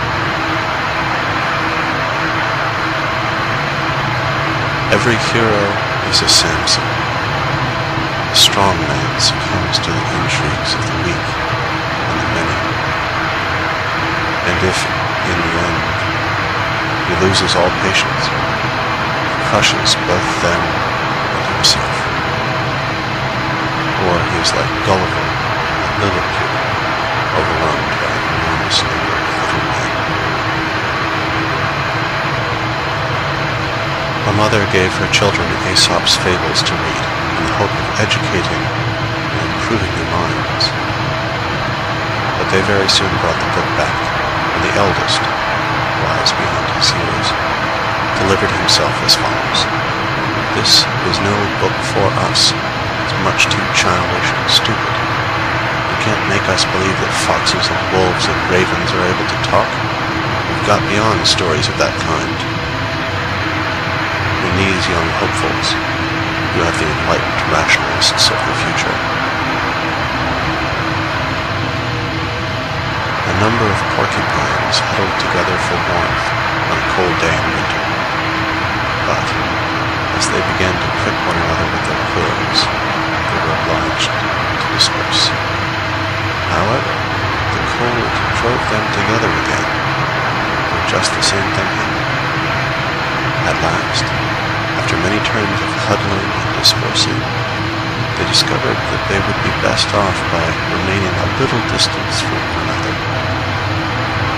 In the same way, the need of society drives the human porcupines together, only to be mutually repelled by the many prickly and disagreeable qualities of their nature. The moderate distance which they at last discovered to be only tolerable condition of intercourse, with the code of politeness and fine manners, and those who transgress it are roughly told, in the English phrase, to keep their distance. By this arrangement, the mutual need of warmth is only very moderately satisfied, but then people do not get pricked. A man who has heating himself prefers to remain outside, where he will neither prick other people nor get pricked himself.